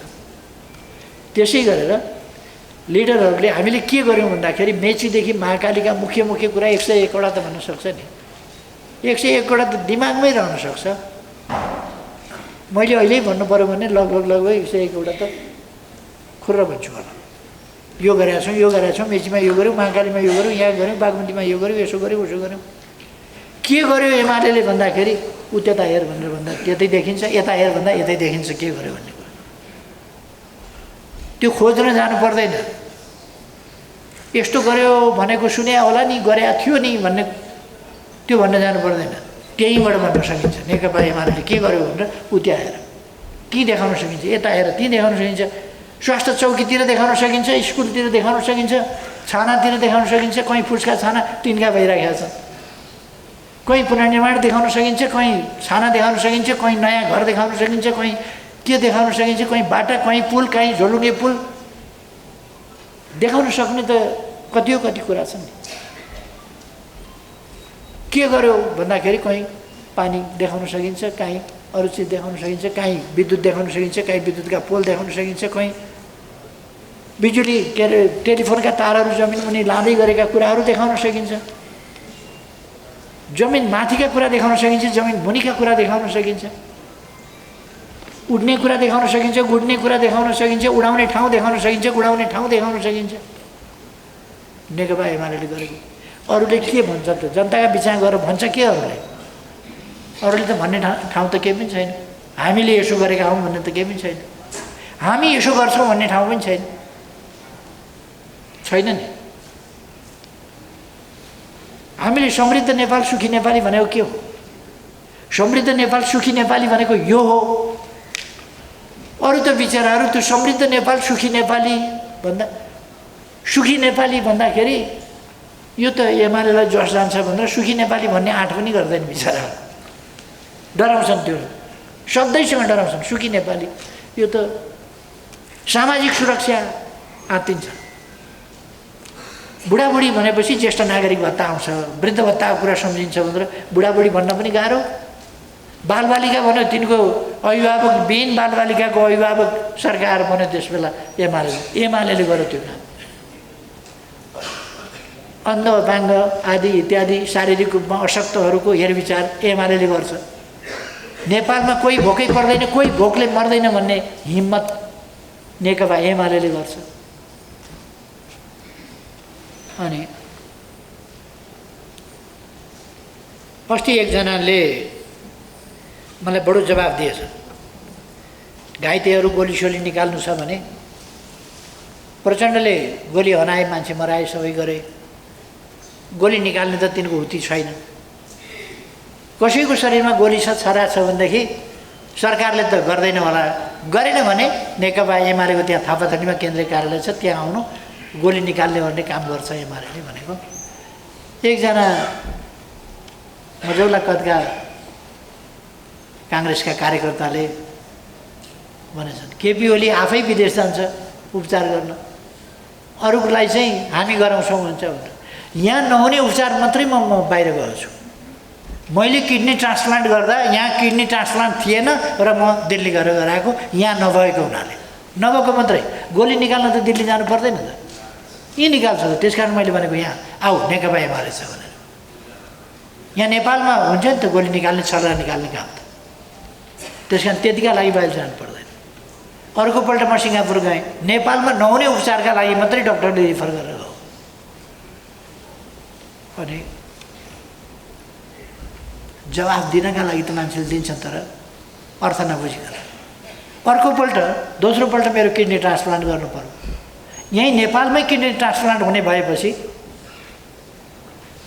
यति कमजोर स्वास्थ्य स्थिति भएका ठाउँमा प्रधानमन्त्री जस्तो पोस्टको मान्छेले सम्भवतः आफ्नै देश भनेर गर्दैन होला। मैले हाम्रा डाक्टर, हाम्रो स्वास्थ्य प्रणाली, हाम्रा अस्पतालहरूमाथि विश्वास गरेर मैले यहीँ म ट्रान्सप्लान्ट गर्छु। हस्पिटल जानभन्दा अगाडि मैले भनेको थिएँ म यी अठोटहरू, यी सपनाहरू अधुरै छोडेर बिचमा अल्पिनेवाला छैन। म फेरि तुरुन्तै फर्केर आउँछु। 10 दिनमा फेरि वापस नेपालमै उपचार गराएर फर्किहालेँ। हामीले स्वास्थ्यका क्षेत्रमा धेरै गरेका छौँ। एउटा पिसिआर टेस्ट एउटा गर्ने ठाउँ थिएन। पहिलो टेस्ट हामीले हङकङ पठाएको थियौँ। अहिले देशभरि पिसिआर टेस्ट हुन्छ। अहिले एकैचोटि हामीले 396वटा अस्पतालको एकै दिन एकैचोटि शिलान्यास गऱ्यौँ देशभरि। विश्व रेकर्ड हो। गिनिज बुकमा यस्ता त कति लेखे हुन्छ हामीले दाबी नगरेर मात्रै हो। गिनिज बुक त आधा त हामीले गरेका कामले भरिन्छ। हामी यस्तो ज्याद्रो मान्छे हौँ, 2 पल्ट किडनी फेरेको प्रधानमन्त्री नेपालमा बाहेक दुनियाँमा कहीँ पाइँदैन। तीबाट थाहा कहीँ पाइँदैन। किडनी फेरेको मान्छे बिमारी जस्तै नभइकन फेरि जस्ताको तस्तै 2 पल्ट किडनी फेरेर पनि उस्ताको उस्तै हुने दुनियाँमा सायद कहीँ हुँदैन। यहीँ हुन्छ। यो एमाले हो क्या। यो यहाँ हुन्छ। त्यस कारण यो गिनिज बुकमा लेख्ने कुरा त कति छन् कति हाल्नु, कति छन् कति। 210वटा बाटो हामीले एकै दिन शिलान्यास गऱ्यौँ। 210वटा सदरमुकाम जोड्ने, पालिका सदरमुकामहरू जोड्ने र रणनीतिक बाटाहरू 210वटा बाटा एकै दिन शिलान्यास वर्ल्ड हिस्ट्रीमा छैन होला। 210वटा बाटा एकै दिन शिलान्यास एकैचोटि वर्ल्ड हिस्ट्रीमै छैन होला। त्यो नेपालले गर्छ। नेपालले गर्छ। एमाले भयो भने गर्छ। अहिले त 1400 बाटा एकैचोटि बनाउन नसक्ने भनेर कटायो। एमाले भए पो सक्छ, त्यो त सक्दैन नि अरूले त। 1400 हामीले बनाउने बाटाहरू, योजनामा परेका बाटाहरू अहिलेको सरकारले काट्यो। काम गर्न त हुती चाहिन्छ क्या। यतिकै गफ गरे जस्तो गरेर काम गर्न सक्दैन नि। त्यसकारण त एमाले चाहियो। जसले पनि गर्ने भए एमाले किन चाहिहाल्छ। एमाले चाहियो किनभने जसुकैले सक्दैन, एमाले मात्रै सक्छ। यसकारण एमाले चाहियो। यो काम सफल पार्ने कमिटी त यही हो। तपाईँ हामीले सफल पार्ने हो। यही मञ्चमा एक दिन शिशिर योगीले गीत गाउनुभयो, छोडेर काम सारा म एउटा काम गरिरहेछु कि मान्छे एउटा खोजिरहेछु भनेर। त्यसपछि मेरो बोल्ने पाला थियो। मैले त्यहीँबाट भने, शिशिरजी त्यहाँ गएर बस्नुभएको थियो। मैले भने, शिशिरजी आज म तपाईँलाई यो देश बनाउने मान्छे चिनाइदिन्छु। कसले बनाउँछ यो देश मलाई थाहा छ, त्यो म चिनाइदिन्छु भने। अनि मैले उहाँलाई भने, तपाईँभन्दा पछिल्लो सिटमा एकजना मान्छे हुनुहुन्छ भने, यसो हेर्नु हुनुहुन्छ भन्नु। त्योभन्दा अघिल्लो सिटमा बस्ने मान्छे तपाईँको देब्रेपट्टि एउटा मान्छे हुनुहुन्छ। त्योभन्दा दाहिनेपट्टि बसेको मान्छे तपाईँको अघिल्लो सिटमा एकजना मान्छे हुनुहुन्छ भन्नु। त्योभन्दा पछिल्लो सिटको मान्छे र तपाईँभन्दा दाहिनेपट्टि एउटा मान्छे छ। त्योभन्दा देब्रेपट्टि बसेको मान्छे नै देश बनाउने मान्छे हो। अब उसैले आँट गर्यो भने देश बन्छ, उसले आँट गरेन भने देश बन्दैन। हाम्रो पनि कुरो त्यही हो। तपाईँको सिटभन्दा पछिल्लो सिटभन्दा अघिल्लो सिटमा जो छ त्यही हो देश बनाउने मान्छे। तपाईँको अघिल्लो सिटभन्दा पछिल्लो सिटमा जो छ त्यही हो देश बनाउने मान्छे। तपाईँको देब्रेपट्टि बस्ने भन्दा दाहिनेपट्टि जो छ त्यही हो देश बनाउने मान्छे। तपाईँको दाहिने सिटमा बस्ने भन्दा देब्रेपट्टि जो छ त्यही हो देश बनाउने मान्छे। अब म बनाउँछु भनेर आँट नगर्ने, आत्मविश्वास नराख्ने हो भने अनि मान्छे दिनभरि खोजेर पनि कहाँ भेट्नुहुन्छ देश बनाउने मान्छे? दिन बेकार जान्छ नि त। देश बनाउने काममा लाग्नुहोस्, मान्छे खोज्न छोडिदिनुहोस्।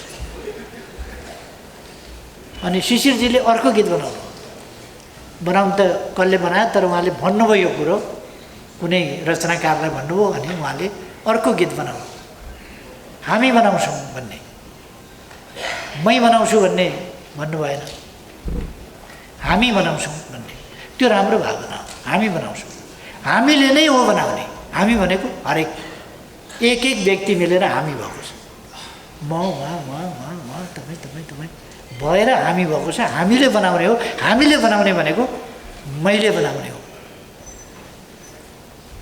मैले बनाउने भनेको तपाईँ जहाँ हुनुहुन्छ हो त्यही ठाउँको मान्छे, त्यसैले बनाउने हो देश। त्यो विश्वास बोकेर हामी काममा लाग्यौँ भने हामी यो पार्टीलाई सबभन्दा ठुलो मजबुत विजयी पार्टी बनाउँछौँ लाग्यौँ भने। पहिलो कुरा तपाईँले आत्मविश्वास लिनु पर्यो। आत्मविश्वास लियो भने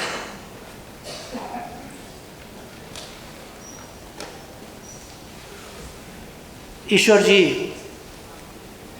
कलिले उमेरको हुनुहुन्थ्यो, 21 वर्ष जतिको उमेर हुँदा पञ्चायती निर्दलीय व्यवस्था थियो, निरङ्कुश राजतन्त्र थियो। कतै क्षितिजमा घामको झुल्को देखिँदैन थियो, उज्यालो देखिँदैन थियो, कुनै बादलमा पनि चाँदीको घेरा देखिँदैन थियो। आँखा खोली हेरे पनि अँध्यारो नै देख्छु, आँखा चिम्टी हेरे पनि अँध्यारो नै देख्छु भन्ने नारायण गोपालको गीत जस्तै थियो समय।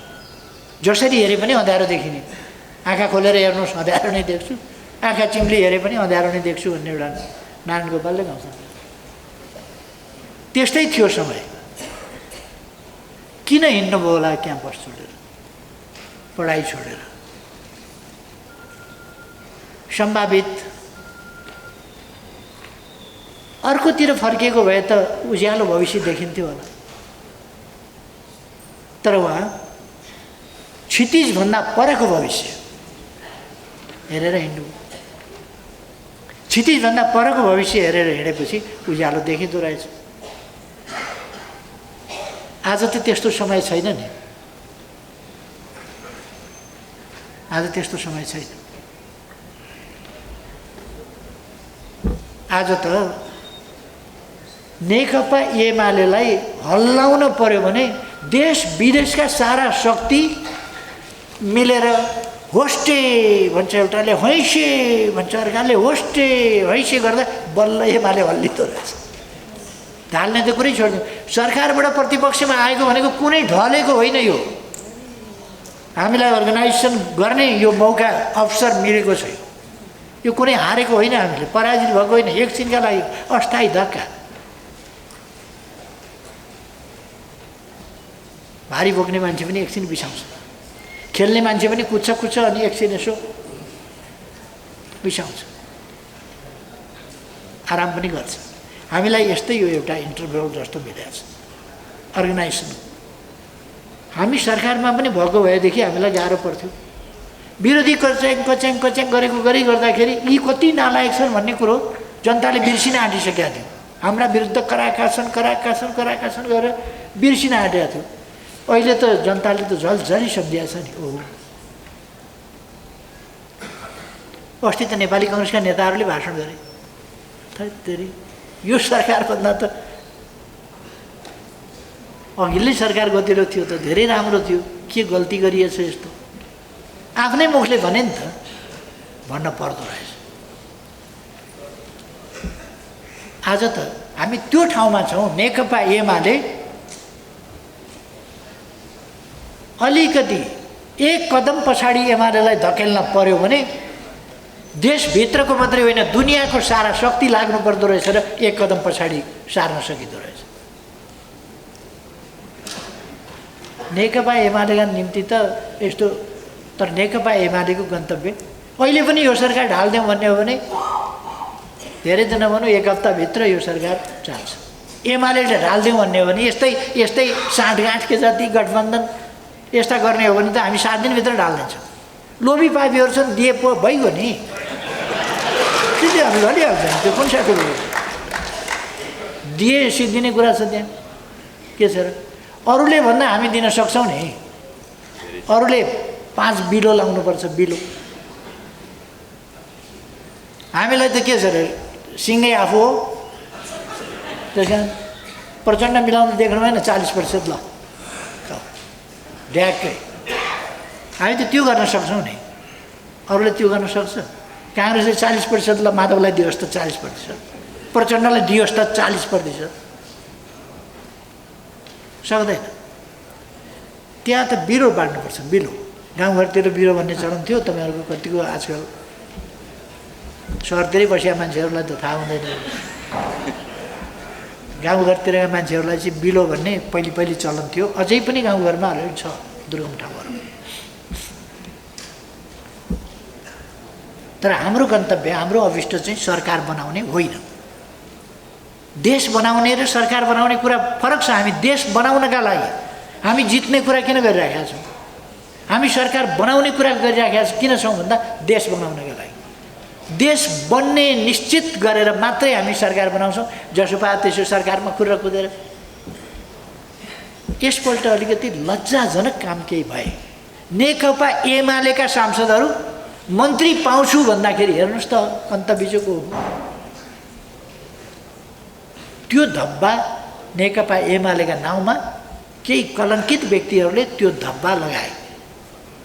कम्युनिस्टका नामका कलङ्कहरूले त्यो धब्बा लगाए।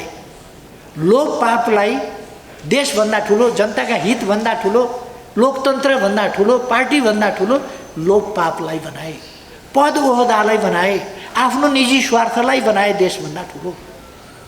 लज्जाजनक हो, घिनलाग्दो कुरा हो, त्यो बनाए। तर नेकपा एमालेको प्रवृत्ति त्यो होइन। म कमरेडहरूलाई आग्रह गर्न चाहन्छु, पदका पछाडि, पद भनेको त हामीले विजय प्राप्त गऱ्यौँ भने पद ओहदा जिम्मेवारी हरेकलाई आउँछ नि। हार्यौँ भने कि जेल जानुपर्छ, कि भूमिगत हिँड्नुपर्छ, कि निर्वाचनमा जानुपर्छ, कि पाउ परेर खुट्टा समातेर हजुर मैले जानिनछु गल्ती गरेँ भन्नु पर्ला। स्वाभिमान गुमाएर कि बस्नुपर्छ, कि मर्नुपर्छ, कि जेल जानुपर्छ, कि निर्वासित हुनुपर्छ, बाहिर जानुपर्छ। त्यो स्थिति बन्छ नि हार्यो भने। जित्यो भने त सबै कुरा त प्राप्त हुन्छ नि त। त्यसकारण हाम्रो साथीहरूले प्राप्तिलाई पहिलो बनाउने होइन, विजयलाई पहिलो बनाउने हो, सफलतालाई पहिलो बनाउने हो, देशलाई प्रमुख स्थानमा राख्ने हो। पार्टीभित्र गलत प्रवृत्तिहरू निकै जाँगिएका छन्, निकै जाँगिएका। त्यो प्रवृत्तिहरूसँग हामीले जुझ्नुपर्छ। गलत प्रवृत्तिले हामी सफल हुन सक्दैनौँ। त्यसकारण गलत प्रवृत्तिका विरुद्ध हामी जुझ्नुपर्छ र गलत प्रवृत्तिलाई जाँगिन दिनु हुँदैन। अब हाम्रा राम्रा कामहरूले हामी अगाडि जाने हो। त्यसो गर्दा हामी एकजुट हुनुपर्दछ, एक आवाज, एक स्वर हुनुपर्दछ। हाम्रा अनेक स्वर हुन थाल्यो भने कमिटीले निर्णय गर्यो, बाहिर निस्क्यो, आफूलाई कुनै कुरा चित्त नबुझे हुन सक्छ, तर कमिटीले पास गरेपछि त्यो निर्णय कार्यान्वयन गर्नुपर्छ। त्यसको टिका टिप्पणी गर्दै कमिटीले त यस्तो निर्णय गर्यो, म सहमत छैन, मैले त भनिदिएको छु सहमत छैन भनेर, यस्तो पनि हुन्छ। त्यो त व्यक्तिवादिता हो, त्यो संस्थावादिता भएन, संस्थागत भएन, सङ्गठनात्मक आचरण भएन। त्यो मेरो चाहिँ यो हो कुरो, पार्टीको चाहिँ कमिटीको निर्णय हो, त्यस्तो हुनु हुँदैन। कमिटीको निर्णय एक स्वरले भन्नुपर्छ, हामीले यो निर्णय गरेका छौँ, यो सही छ, यसलाई कार्यान्वयन गरेर अगाडि बढ्छौँ। र चित्त बुझेको छैन भने कमिटीको बैठकमा यसै कारणले यो कुरो गलत भन्ने मलाई लाग्छ, यसो गर्नु हुँदैन भन्ने मलाई लाग्छ। असल मनसायका साथ तर्क गर्नुपर्छ, असल नियत, असल तरिकाले तर्क गर्दा, छलफल गर्दा असल तरिकाले। एकअर्कालाई होच्याउने, अपमान गर्ने, एकअर्काको विरुद्ध टिका टिप्पणी गर्ने खालका, मतभेदहरूलाई बढाउने खालका, मतभेद टुङ्ग्याउने होइन बढाउने खालका क्रियाकलापहरू, तौर तरिकाहरू हामीले छोड्नुपर्छ। हाम्रा तौर तरिका एकदमै मिलनसार, साथीहरूका बिचमा शत्रुसँग लड्न नसक्ने, आफ्ना साथीका बिचमा चाहिँ लडेर बस्ने माधव नेपाल जस्तो चरित्र हामीले देखाउने हो। विरोधीका पाउ पर्ने, म्याउ म्याउ गर्ने गरेर दिने पछि बुढा नीलकण्ठ र के जाति अहिले त बालुवाटारतिर सरिया छ, म्याउ म्याउ गर्न दिने पछि पुग्ने, निवेदन दरखास्त हाल्न पुग्ने दिने पछि, अनि पार्टीका विरुद्ध चाहिँ हमला गर्ने, आफ्ना विरुद्ध, साथीहरूका विरुद्ध। एकपल्ट पार्टी फुट्ने कुरो लिएर साथीहरू जेलमा गए। मैले के भने साथीका बात पनि नसहने, अनि साथीका बात पनि नसहने, शत्रुका लात सहने। शत्रुका लात नसहने हो भने साथीका बात सहनुपर्छ अलिकति। साथीका बात सहने, शत्रुका लात सहन नपर्ने स्थिति बनाउने। आफूले जितेपछि त शत्रुका लात सहनु पर्दैन नि। विजयी हुने, मैले अघि नै भने हाम्रो ध्येय विजयी हुने, हाम्रो ध्येय सफलता प्राप्त गर्ने। पार्टीमा हिजो अन्तर्घातको स्थिति पनि रह्यो। गुटगट ढङ्गले भोट नहालिदिने, साथ नदिने, अन्तर्घाती प्रवृत्ति, अनुशासनहीन प्रवृत्ति, अराजक प्रवृत्ति। माधव नेपाल गुटको हेर्नुहोस् त, आफ्नो प्रधानमन्त्रीका विरुद्ध विश्वास छैन भनेर विश्वासको मत नदिएर बाहिर गएर सरकार डाल्ने, आफ्नो सरकार डाल्ने। अनि शेरबहादुर देउवाको नेतृत्वमा, दक्षिणपन्थीको नेतृत्वमा वामपन्थी सरकार ढालेर दक्षिणपन्थीको नेतृत्वमा सोझै आदेशबाट, संसारमा कहीँ नभएको, कुनै संविधानमा हुँदैन, कुनै अदालती अभ्यासमा नभएको परमादेश जारी गरी पाऊँ र शेरबहादुर देउवालाई सोझै प्रधानमन्त्री नियुक्त गरी पाऊँ। कस्तो लाज शरम नभएको। अनि यस्ता पनि वामपन्थी हुँ भनेर, अनि दक्षिणपन्थी अवसरवादको विरुद्धमा लड्ने अरे उनीहरू। दक्षिणपन्थी अवसरवादको विरुद्धमा पुगेन, धुप लिएर जाऊ शेरबहादुर, धुपद्वार गर, स्याउमा यसो राखेर धुप सिन्का गाड, पूजा गर, अनि हुन्छ दक्षिणपन्थी अवसरवादको विरोध। त्यो खालका प्रवृत्तिहरू, अन्तर्घाती प्रवृत्तिहरू, धोकेबाज प्रवृत्तिहरू, पार्टीभित्र बसेर पार्टीको अहित गर्ने, पार्टीको विरोध गर्ने प्रवृत्तिहरू, त्यस खालका प्रवृत्तिहरूका विरुद्ध हामी आफूभित्र पनि त्यो प्रवृत्ति हुनु हुँदैन र आफ्नो कतै साथीभाइलाई पनि त्यो प्रवृत्ति त्यस्तो देखाउन पनि दिनु हुँदैन। त्यो प्रवृत्ति बिल्कुल गलत। अलिकति मानभाव पुगेन, यो पुगेन, त्यो पुगेन, यसो पुगेन, उसो पुगेन भनेर पार्टी छोडिहाल्ने, काम छोडिदिने, त्यो गर्नु हुँदैन। एकछिन पुगेन भने एकछिन पछि पुग्ला नि त, एकछिन पछि पुग्छ नि। हामीले, मेरो अनुभव 51 वर्ष अघि एउटा नयाँ आन्दोलन थालेर, नयाँ आन्दोलनबाट एकीकरण थालेर गर्दै ल्याएर यहाँसम्म पुर्याएको आफ्नै अनुभव छ।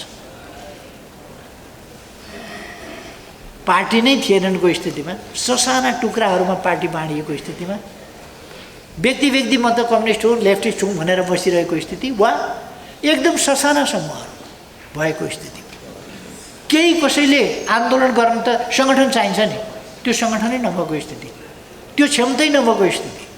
त्यस्तोबाट पार्टी निर्माण गर्नुपर्छ।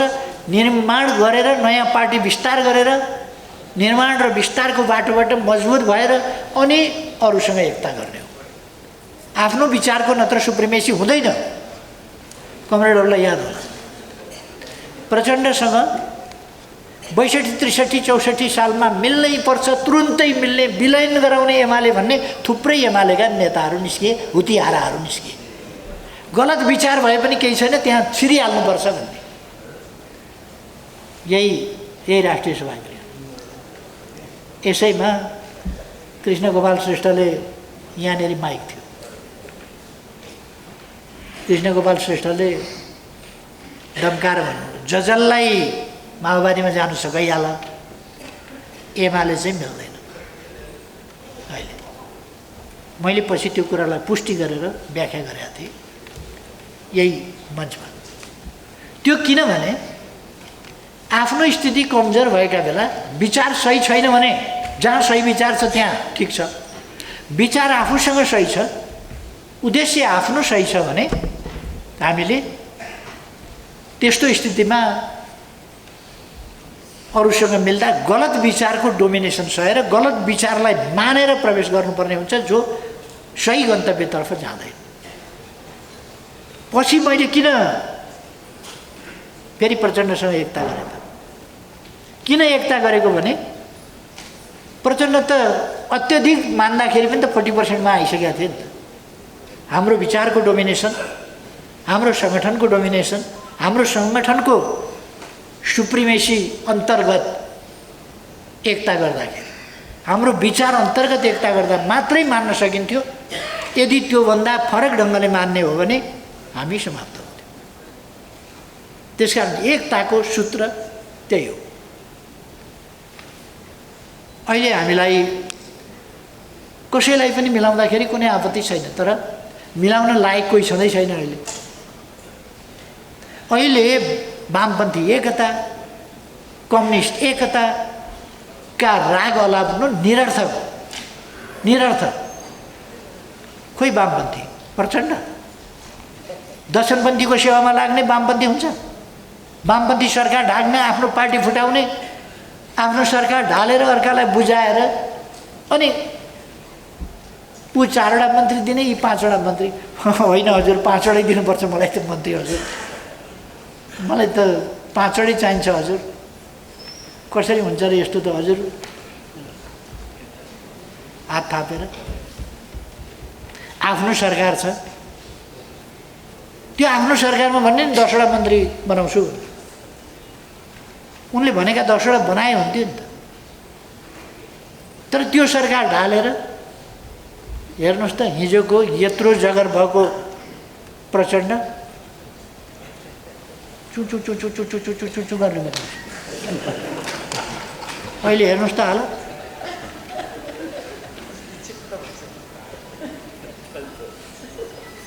यो खालको त्यो के भने आन्दोलनप्रतिको निष्ठा भएन, विचारप्रतिको निष्ठा भएन, गन्तव्य भएन, त्यो गन्तव्यप्रतिको निष्ठा भएन र विजयका लागि, देशको विजयका लागि, मेरो विजय होइन, आफ्नो विजय होइन, व्यक्तिको विजय होइन, देशको विजयका लागि काम गर्ने हो भने त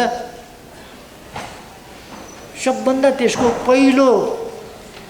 पहिलो लाभ त नेतालाई जान्छ नि। सबैले खटे पनि उपलब्धि चाहिँ के हुन्छ पहिले भन्दाखेरि नेताले फलानाले गर्दाखेरि चाहिँ फलानाले राम्ररी लिड गरेर यो उपलब्धि हासिल भयो भनिहाल्छन् नि, नेतैलाई जान्छ। नेताकै बुद्धि बिग्रियो भने प्रचण्ड माधव हुन्छ, नेताको बुद्धि बिग्रियो भने के हुँदो रहेछ भन्दा प्रचण्ड माधव हुँदो रहेछ।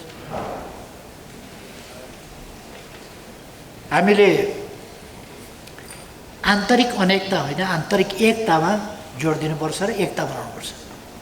हिजो कताको के को, अब यो 10 मुदे के जातिको यो एक तारे बजाएर भजमान गोविन्दम 10 मुदे टेन्डिङ यो पनि धेरै गरिरहनु आवश्यक छैन। एक ठाउँ मिलेर एकताबद्ध भएर अगाडि बढाउन कुरो ग। अब कति बजाउने 10 बजे टेन्डिङ माधव आउँछ कि पार्टी फुटाउँदैन कि भनेर 10 मुदे गरिएको थियो। अब के 10 मुदे हाम्रो पार्टी, हामीले बनाएको पार्टी, अलिअलि साथीहरूले बाटो अलिअलि बिराउनु भयो होला, फर्केर आउने काम गर्ने सिद्धियो नि त। हामीले भनेका छौँ। माधव नेपालको कुरो बेग्लै हो। माधव नेपालसँग झुकिएर गएका साथीहरू बाटो बिराएका पनि फर्क भनिरहेका छौँ हामी। कुनै भेदभाव गर्दैनौँ, आऊ काम गरौँ। योग्यता अनुसार प्रदेश कमिटीमा बस्ने, योग्यता अनुसार केन्द्रमा बस्ने, योग्यता अनुसार जहाँ राख्न मिल्छ त्यहाँ राख्ने कुनै आग्रह छैन, बनाऊ। तर माधव नेपाललाई नो इन्ट्री। यसमा के भने लुकाएर कुरा गर्नुपर्ने कुनै आवश्यकता छैन। यो कुडा कर्कट फाल्ने, डस्टबिन फाल्ने यो के ऊ हो, त्यो डम्पिङ साइट, यो बन्चारी डाँडा हो, यो नेकपा एमाले। त्यसकारण यो पार्टीलाई पवित्र पार्टीको रूपमा राखिन्छ। पवित्र पार्टीको रूपमा राख्दाखेरि माधव नेपाल कुहेको आलु बोरामा हाल्ने, तपाईँ अरू आलुसँग मिसाउनु, त्यसले ब्याक्टेरिया फैलाएर अरू आलु पनि खुवाइदिन्छ। अहिले मान्छे किन केही मान्छे बिग्रियो भन्दा माधव नेपालले गर्दा बिग्रियो। त्यसकारण माधव नेपाललाई नो इन्ट्री। उनले सोचे होला, हिजो वामदेवजीले 54मा फुटाएपछि पनि 58मा हामीले फिर्ता ल्याएर उहाँलाई एकताबद्ध गरेका थियौँ। त्यसै गरेर एकदम ससम्मान एकता गर्छ एमाले भन्ने सोचे होला। यस्तो अपराध वामदेवले गरेका थिएन। सरकार ढालेर गएको होइन, छोडेर गएको पार्टी। सरकार ढालेर, वामपन्थी ढालेर दक्षिणपन्थी सरकार बनाएर क्रान्ति गरेँ, अग्रगमन गरेँ भन्दै हिँडेको झुट फटा काम गरे होइन वामदेवले। वामदेवले राम्रो काम गर्नुभयो त्यति बेला भने होइन, बेठिक थियो। तर यस्तो हदसम्मको अपराध थियो। यो त राजनीतिक आन्दोलनकै इतिहासमा, यो लेफ्ट मुभमेन्टको मात्रै हिस्ट्रीमा होइन, विश्वको राजनीतिक आन्दोलनको इतिहासमा यति निर्लज्ज, यति घटिया, यो त माधव नेपाल भनेको त एउटा हिस्ट्रीमा यस्तो एउटा नकारात्मक चरित्रको रूपमा उल्लेख हुने व्यक्ति हो। हामीले त्यसकारण आफ्नो पार्टीलाई एकताबद्ध बनाएर गन्तव्य विजय, गन्तव्य जित, स्थानीय निकायमा हाम्रो गल्तीले कहीँ कोही जित्यो भने बेग्लै कुरा हो, नत्र भने कसले जित्ने, किन जित्ने, किन जित्नेहरूले जित्नुपर्ने कारण छ। एकदलीय व्यवस्था चलाउन खोजे होइन, तर अरूले जित्नुपर्ने कारण के छ? कारणै छैन। यस्ता पार्टीहरू छन्, यिनीहरू गठबन्धन कायमै गर्ने अरे, चुनावसम्म गरौँ न त गठबन्धन कायम। 55% चाहिँ हामी ल्याउँछ, 45 उनीहरूले ल्याए हुन्छ, केही छैन। 55 चाहिँ ल्याउँ न हामी, सबै पनि चाहिएन, 55 ल्याउँ। 55% मत हामीले ल्यायौँ, 55% सिट ल्यायौँ भने अहिलेलाई पुग्छ। 55% मत, 55% सिट पार्लियामेन्टको कुरो। तल्लो निकायमा चाहिँ 55% हुँदैन, तल्लो निकायमा चाहिँ त्योभन्दा बढी नै हामीले जानुपर्छ। माथि 55% भयो। अहिले हामीलाई संविधान संशोधन गरिन हाले पनि केही फरक पर्दैन, बहुमत चाहिँ हामीले कमसेकम ल्याउनुपर्छ। कमसेकम कमरेडहरूलाई अनौठो लाग्ला होला र आउला र जस्तो, कमरेडहरू जनताका बिचमा जानुहोस्। तपाईँहरूको मनोबल आफ्नो पनि उठ्छ जनताका बिचमा गएपछि। घर घरमा, गाउँ गाउँमा जनताका बिचमा जानुहोस्, केटाकेटीका बिचमा जानुहोस्, युवाहरूका बिचमा जानुहोस्, झन् मनोबल उठ्छ। हामीले असाधारण काम गरेका छौँ। हामीले असाधारण, नेकपा एमाले जस्तो पार्टी अर्को छँदै छैन। मैले सुरुमा त्यहाँबाट सुरु गरेका थिएँ, नेकपा एमाले जस्तो पार्टी अर्को छँदै छैन, जोसँग विचार छ, गन्तव्य छ, उद्देश्य छ, त्यहाँ पुग्ने बाटो छ, त्यहाँ पुग्ने तरिका छ, त्यहाँ पुग्ने नीति छ, त्यहाँ पुग्ने कार्यक्रम छन्, त्यो कार्यक्रम लागू गर्ने योजना छ, त्यसका निम्ति आवधिक र विषयगत लक्ष्यहरू छन्, तिनीहरूलाई पुरा गर्दै हामी जान्छौँ। यी कुराहरू हामीले गर्नुपर्छ। अहिले पनि हामीले जागरणका अभियन्ता पनि हुनु परेको छ, आधुनिकीकरणका अभियन्ता हुनु परेको छ, हामी सहकारीका अभियन्ता हुनु परेको छ। सहकारीहरू मार्फत हामीले अर्थतन्त्रलाई, सानो पुँजीलाई जम्मा गरेर ठुला काम गर्ने परिपाटी, गरिबीमा समृद्धि हासिल गर्ने, गरिबी निवारण गर्दै जाने, बेरोजगारीलाई रोजगारीमा परिणत गर्ने, गरिबीलाई जीवनयापन र समृद्धितर्फ लाने। सहरमा पनि काम लाग्छ र ग्रामीण क्षेत्रमा अत्यधिक काम लाग्छ। अर्को म कमरेडहरूलाई भन्न चाहन्छु, आज ग्रामीण क्षेत्र जति जागृत छ, सहर त्यस्तो जागृत र त्यस्तो सक्रिय छैन। सहरलाई जागृत र सक्रिय गराउनु। सहर जस्तो हुनुपर्ने, सहर अलिक सहर जस्तो भइरहेको छ। राजनीतिक रूपमा भोट हाल्नुलाई भइगयो नि भन्ने खालको गतिशीलता कम, कार्यकर्ता उत्पादन कम। त्यो ठाउँमा अहिले कार्यकर्ता उत्पादन कसरी हुन्छ? हिँड्दै नहिँडिकन धावक हुन्छ, हिँड्न पनि हल्छी गर्छ, हिँड्दैन, अनि धावकमा म चाहिँ किन परिन भन्छ। धावक हुनलाई पहिले हिँडाउनुहोस्, हिँडेपछि दौडाउनुहोस्, दौडाएपछि आफै धावक हुन्छ। उसलाई धावक बनाउनु पर्यो नि। सहरका कार्यकर्ताहरू निकाल्नुहोस्। महिला दिदीबहिनीहरू 33% हामीले त पुर्याउनै पर्नेछ। महिला दिदीबहिनीहरू अहिले यो खास गरी स्थानीय तह र प्रदेशमा हामीले जे व्यवस्था गऱ्यौँ त्यसले अहिले महिला नेतृत्व अलिक सशक्त भएर आएको छ। अलिक सामाजिकीकरण पनि भयो, सशक्तिकरण पनि भयो। नीति निर्माणको तहमा सहभागी मात्रै होइन कि आफै नीति निर्माताको तहमा उसले भूमिका खेल्न पायो। त्यसो गर्दा महिला समूह बढी सशक्तिकरण छोटो अवधिमा असाधारण सशक्तिकरण भएको छ। यसलाई तीव्रता दिनुस्, महिला दिदीबहिनीहरूका विचार सङ्गठन विस्तार गर्नुस्, उहाँहरूलाई गतिविधि गर्न प्रोत्साहित गर्नुस् र युथ यङ जेनेरेसन हामीहरू अलिक अब बिस्तारै बिस्तारै शिथिल हुँदै जान्छौँ। यङहरू त शिथिल हुँदैन नि अहिले। त्यस कारण यङ जेनेरेसनमा युथमा पस्नुहोस्, युथलाई उचाल्नुहोस्, युथमाथि भर पर्नुहोस्। अलिअलि थोरै तिनो युवापन देखिएला। मैले एउटा नयाँ आन्दोलन थालिराखेका बेला आफ्नो उमेर सम्झिन्छु। 18, 19, 20 वर्षको उमेरमा एउटा नयाँ आन्दोलन थालिएको थियो, जुन आन्दोलनलाई नै आधार मानेर अगाडि बढ्दै जाँदा आज हामी यस ठाउँमा पुगेका छौँ। केही नभएको ठाउँबाट भन्नुपर्छ, केही नभएको ठाउँबाट। जिरोबाट भन्नु त मिलेन, तर 1-2 को स्थितिबाट यहाँ पुगेका छौँ आज हामी। कमसेकम 45, 50, 55 को स्थितिमा पुगेका छौँ आज। हामी 55 को स्थितिमा पुगिसकेका थियौँ, तर केही तत्त्वहरूले हामीलाई अलिकति धक्का दिँदाखेरि फेरि 45, 50 को स्थितिमा हामी पुगेका छौँ। होला 55 मा पुगौँला, 60 मा पुगौँला, यो चुनावले हामीलाई परिणाम देखाउँछ। तर यङ उमेरमै गरे हो।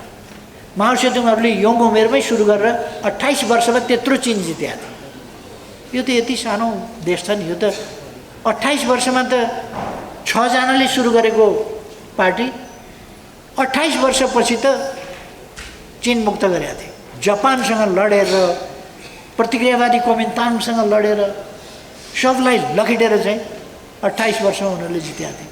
हामीसँग आज यत्रो पार्टी छ नि, यत्रो पार्टी मजाले लागौँ त गजबसँग। कसले कसले छेक्न सक्छ, कसले थेक्न सक्छ एमालेको यो तुफान, यो हुरी एमालेको कसले थेक्न सक्छ? यो एमालेको बाढीलाई कसले छेक्न सक्छ? त्यसकारण हाम्रो हातमा छ। म विश्वास गर्छु बागमती प्रदेश कमरेडहरूले जुरुकै उठाउनु हुनेछ। बागमती प्रदेश राजधानी भएको प्रदेश, यसलाई साँच्चै केन्द्रीय राजधानी पनि, प्रदेश राजधानी पनि, राजधानी महानगर यस्तो ठाउँ।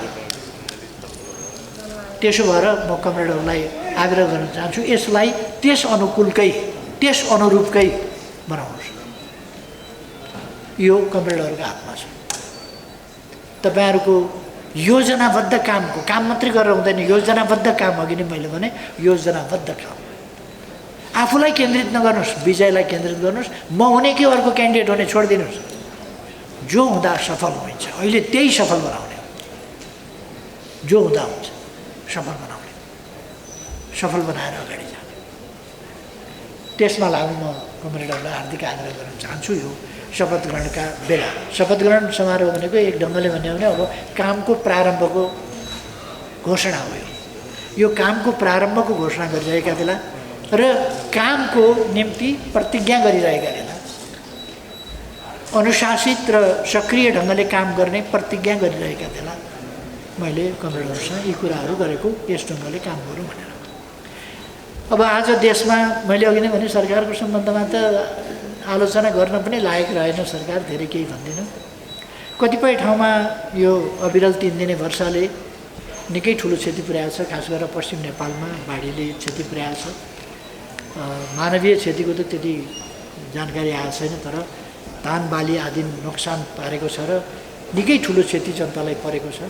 त्यसमा म जनताप्रति जुन क्षति भएको छ त्यसमा सहानुभूति व्यक्त गर्न चाहन्छु र हाम्रा साथीहरूलाई यस प्रकारका प्राकृतिक विपत्तिहरूमा हाम्रो पार्टी अगाडि बढ्नुपर्छ। त्यहाँ पनि हाम्रो पार्टी सक्रिय भएर लागिराखेकै छ। हाम्रा जनप्रतिनिधि अगाडि बढ्नुपर्छ, हाम्रा जनप्रतिनिधि त्यहाँ पनि लागिरहेका छन्। अन्यत्र पनि हाम्रा जनप्रतिनिधिहरू अगाडि बढ्नुपर्छ। अब म धेरै समय लिन भन्दा पनि अहिले यो सरकारको आलोचना नगरौँ भन्दा पनि गैर आवासीय नेपालीहरूले गैर आवासीय नेपालीहरूको सङ्गठन बनाए, विश्वभरि बसेका नेपालीहरू कुनै राजनीतिक पक्ष विपक्ष नगरौँ भनेर सबै नेपालीहरू एक भएर नेपालीहरूको एकता, कहाँ छन् नेपाली, कस्तो अवस्थामा छन्, कसरी सहयोग पुर्याउन सकिन्छ। र उहाँहरूले कोभिड-19 का बेला उहाँहरू बसेकै ठाउँमा पनि कोभिड थियो, संसारभरि कोभिड थियो, तर पनि नेपालमा गैर आवासीय नेपालीहरूले सङ्गठित ढङ्गले, व्यक्तिगत ढङ्गले, अनेक ढङ्गले सहयोग पनि पुर्याउनु भयो देशलाई। राजनीतिभन्दा फरक राष्ट्रिय भावना, एकताका भावनाले, जातीय भावना होइन, राजनीतिक भावना होइन, यो धर्म र त्यो धर्म भनेर होइन, यो पार्टी त्यो पार्टी भनेर होइन, यो जात त्यो जात, यो ठाउँ त्यो ठाउँ भनेर होइन, राष्ट्रिय भावनाका साथ, नेपालीपनका साथ सङ्गठित हुने र केही गर्ने भनेर लाग्ने। अहिलेको सरकार खास गरी काङ्ग्रेस र काङ्ग्रेसका दुईटा झम्के पुच्छन्, यिनीहरूले आन्दोलनलाई बडो नराम्ररी छेदविच्छेद बनाइरहेका छ, अधिवेशन हुन दिएको छैन, अधिवेशन रोकेको छ। परराष्ट्र मन्त्रालय त कस्तो भएको छ भने त्यो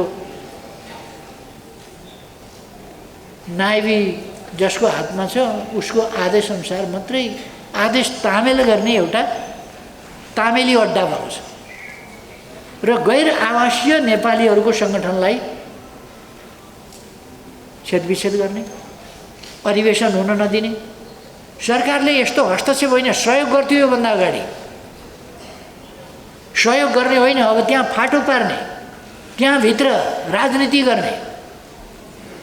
म काङ्ग्रेसलाई भन्न चाहन्छु र काङ्ग्रेसका पिछलग्गुहरूलाई भन्न चाहन्छु, चुनावमा हामीसँग लड्न आउन, यहाँ देशभित्र हामीसँग लड्न आऊ। के एनआरएनसँग लडिरहेको, हामीसँग लड्न आउन।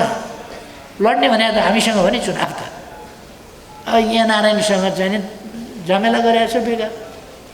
उनीहरू आफ्नो कमाएका छन्, खाएका छन्, देशलाई मद्दत गरौँ, सहयोग गरौँ भनेका छन्। हामीले 10 अरबको लगानीको स्वीकृत गऱ्यौँ, उनीहरू रकम ल्याउँदैछन्, पहिलो किस्ता ल्यायो, अरू ल्याउँदैछन्। त्यसलाई अहिलेको सरकारले रोकिरहेको छ। अहिलेको सरकार सम्मेलन गर्न आएका प्रतिनिधिहरूलाई सम्मेलन गर्न दिइरहेका छैन। कस्तो कुलङ्गा, जहाँ पनि विभाजन, जहाँ पनि फाटो, जहाँ पनि अस्तव्यस्तता, यस्तै हुन्छ लोकतन्त्र, लोकतान्त्रिक सरकार, लोकतान्त्रिक पार्टी। कमसेकम अरूलाई लाज नलाग्यो भने काङ्ग्रेसलाई त लाज लाग्यो। गैर आवासीय नेपालीहरूका बिचमा पहिले कुर्सी हानाहान गरेर लाजमर्दो बनाए। यसपल्ट सम्मेलन भइरहेको छ, कतिवटा कुरामा यिनीहरूको टिप्पणी गर्ने, टिप्पणी पनि धेरै के गर्नु। वास्तवमा न्यायालयको हुर्मत निकालेका छन्, बेइज्जत गरेका छन्, आज टिका टिप्पणीको विषय बनाएका छन्। अरू निकायहरू त्यस्तै भएका छन्। सरकार त नाङ्गो नाचै गरिरहेका छ। यो दुःखद स्थिति अस्ति मैले त्यसै कारण भने यो कसरी चल्छ, यो अब यो बाँडी के मिलिजुली बस्ने, बाँडीचुँडी खाने भन्छ, झगडा गर्दै बाँड्दै खाँदै गरेका छन्। मिलिजुली पनि छैन, झगडा पनि गर्दैछन्, बाँडीचुँडी पनि खाँदैछन्। यो देशको समय बर्बाद भइरहेको छ। त्यसै कारण मैले भने अर्ली इलेक्सन भयो भने पनि, अब त अर्ली इलेक्सन हुने हो, अर्ली इलेक्सन भए पनि त्यो ठिकै छ। तर यो सरकारले समय, देशको यति छिटो विकास भइरहेको दुनियाँमा, आजको दुनियाँमा यो सरकारको काम कारबाहीले देशको असाधारण बहुमूल्य समय बेकार खेर गएको छ, बर्बाद भइरहेको छ, जसप्रति हामी अलिक संवेदनशील हुन जरुरी छ। तर हामी जहिले होस् चुनाव, जुन तहको होस् चुनाव, सबै तहका चुनावमा हामीलाई विजय चाहियो। हाम्रो गन्तव्य विजय। बुल्स आई भन्छ नि, त्यो निशाना हान्ने ठाउँमा त्यो एउटा गोलो बनाएको हुन्छ नि सानो बिचमा, हाम्रो निशाना त्यो बुल्स आई जस्तै चुनावमा विजय। त्यसका लागि तयारी गरौँ, म साथीहरूलाई आग्रह गर्छु। त्यसका निम्ति तयारी सबभन्दा पहिले विचारयुक्त, अनुशासित, गतिशील, सङ्गठित, एकताबद्ध सङ्गठन, एकदमै गतिशील सङ्गठन, र त्यो गतिशील हुनु पर्यो। यही अपेक्षाका साथ म कमरेडहरूलाई फेरि एकपल्ट बधाई र शुभकामना भन्दै आफ्नो भनाइ टुङ्ग्याउँछु र मलाई यहाँ आमन्त्रण गर्नुभएकोमा आज कमिटीलाई धन्यवाद।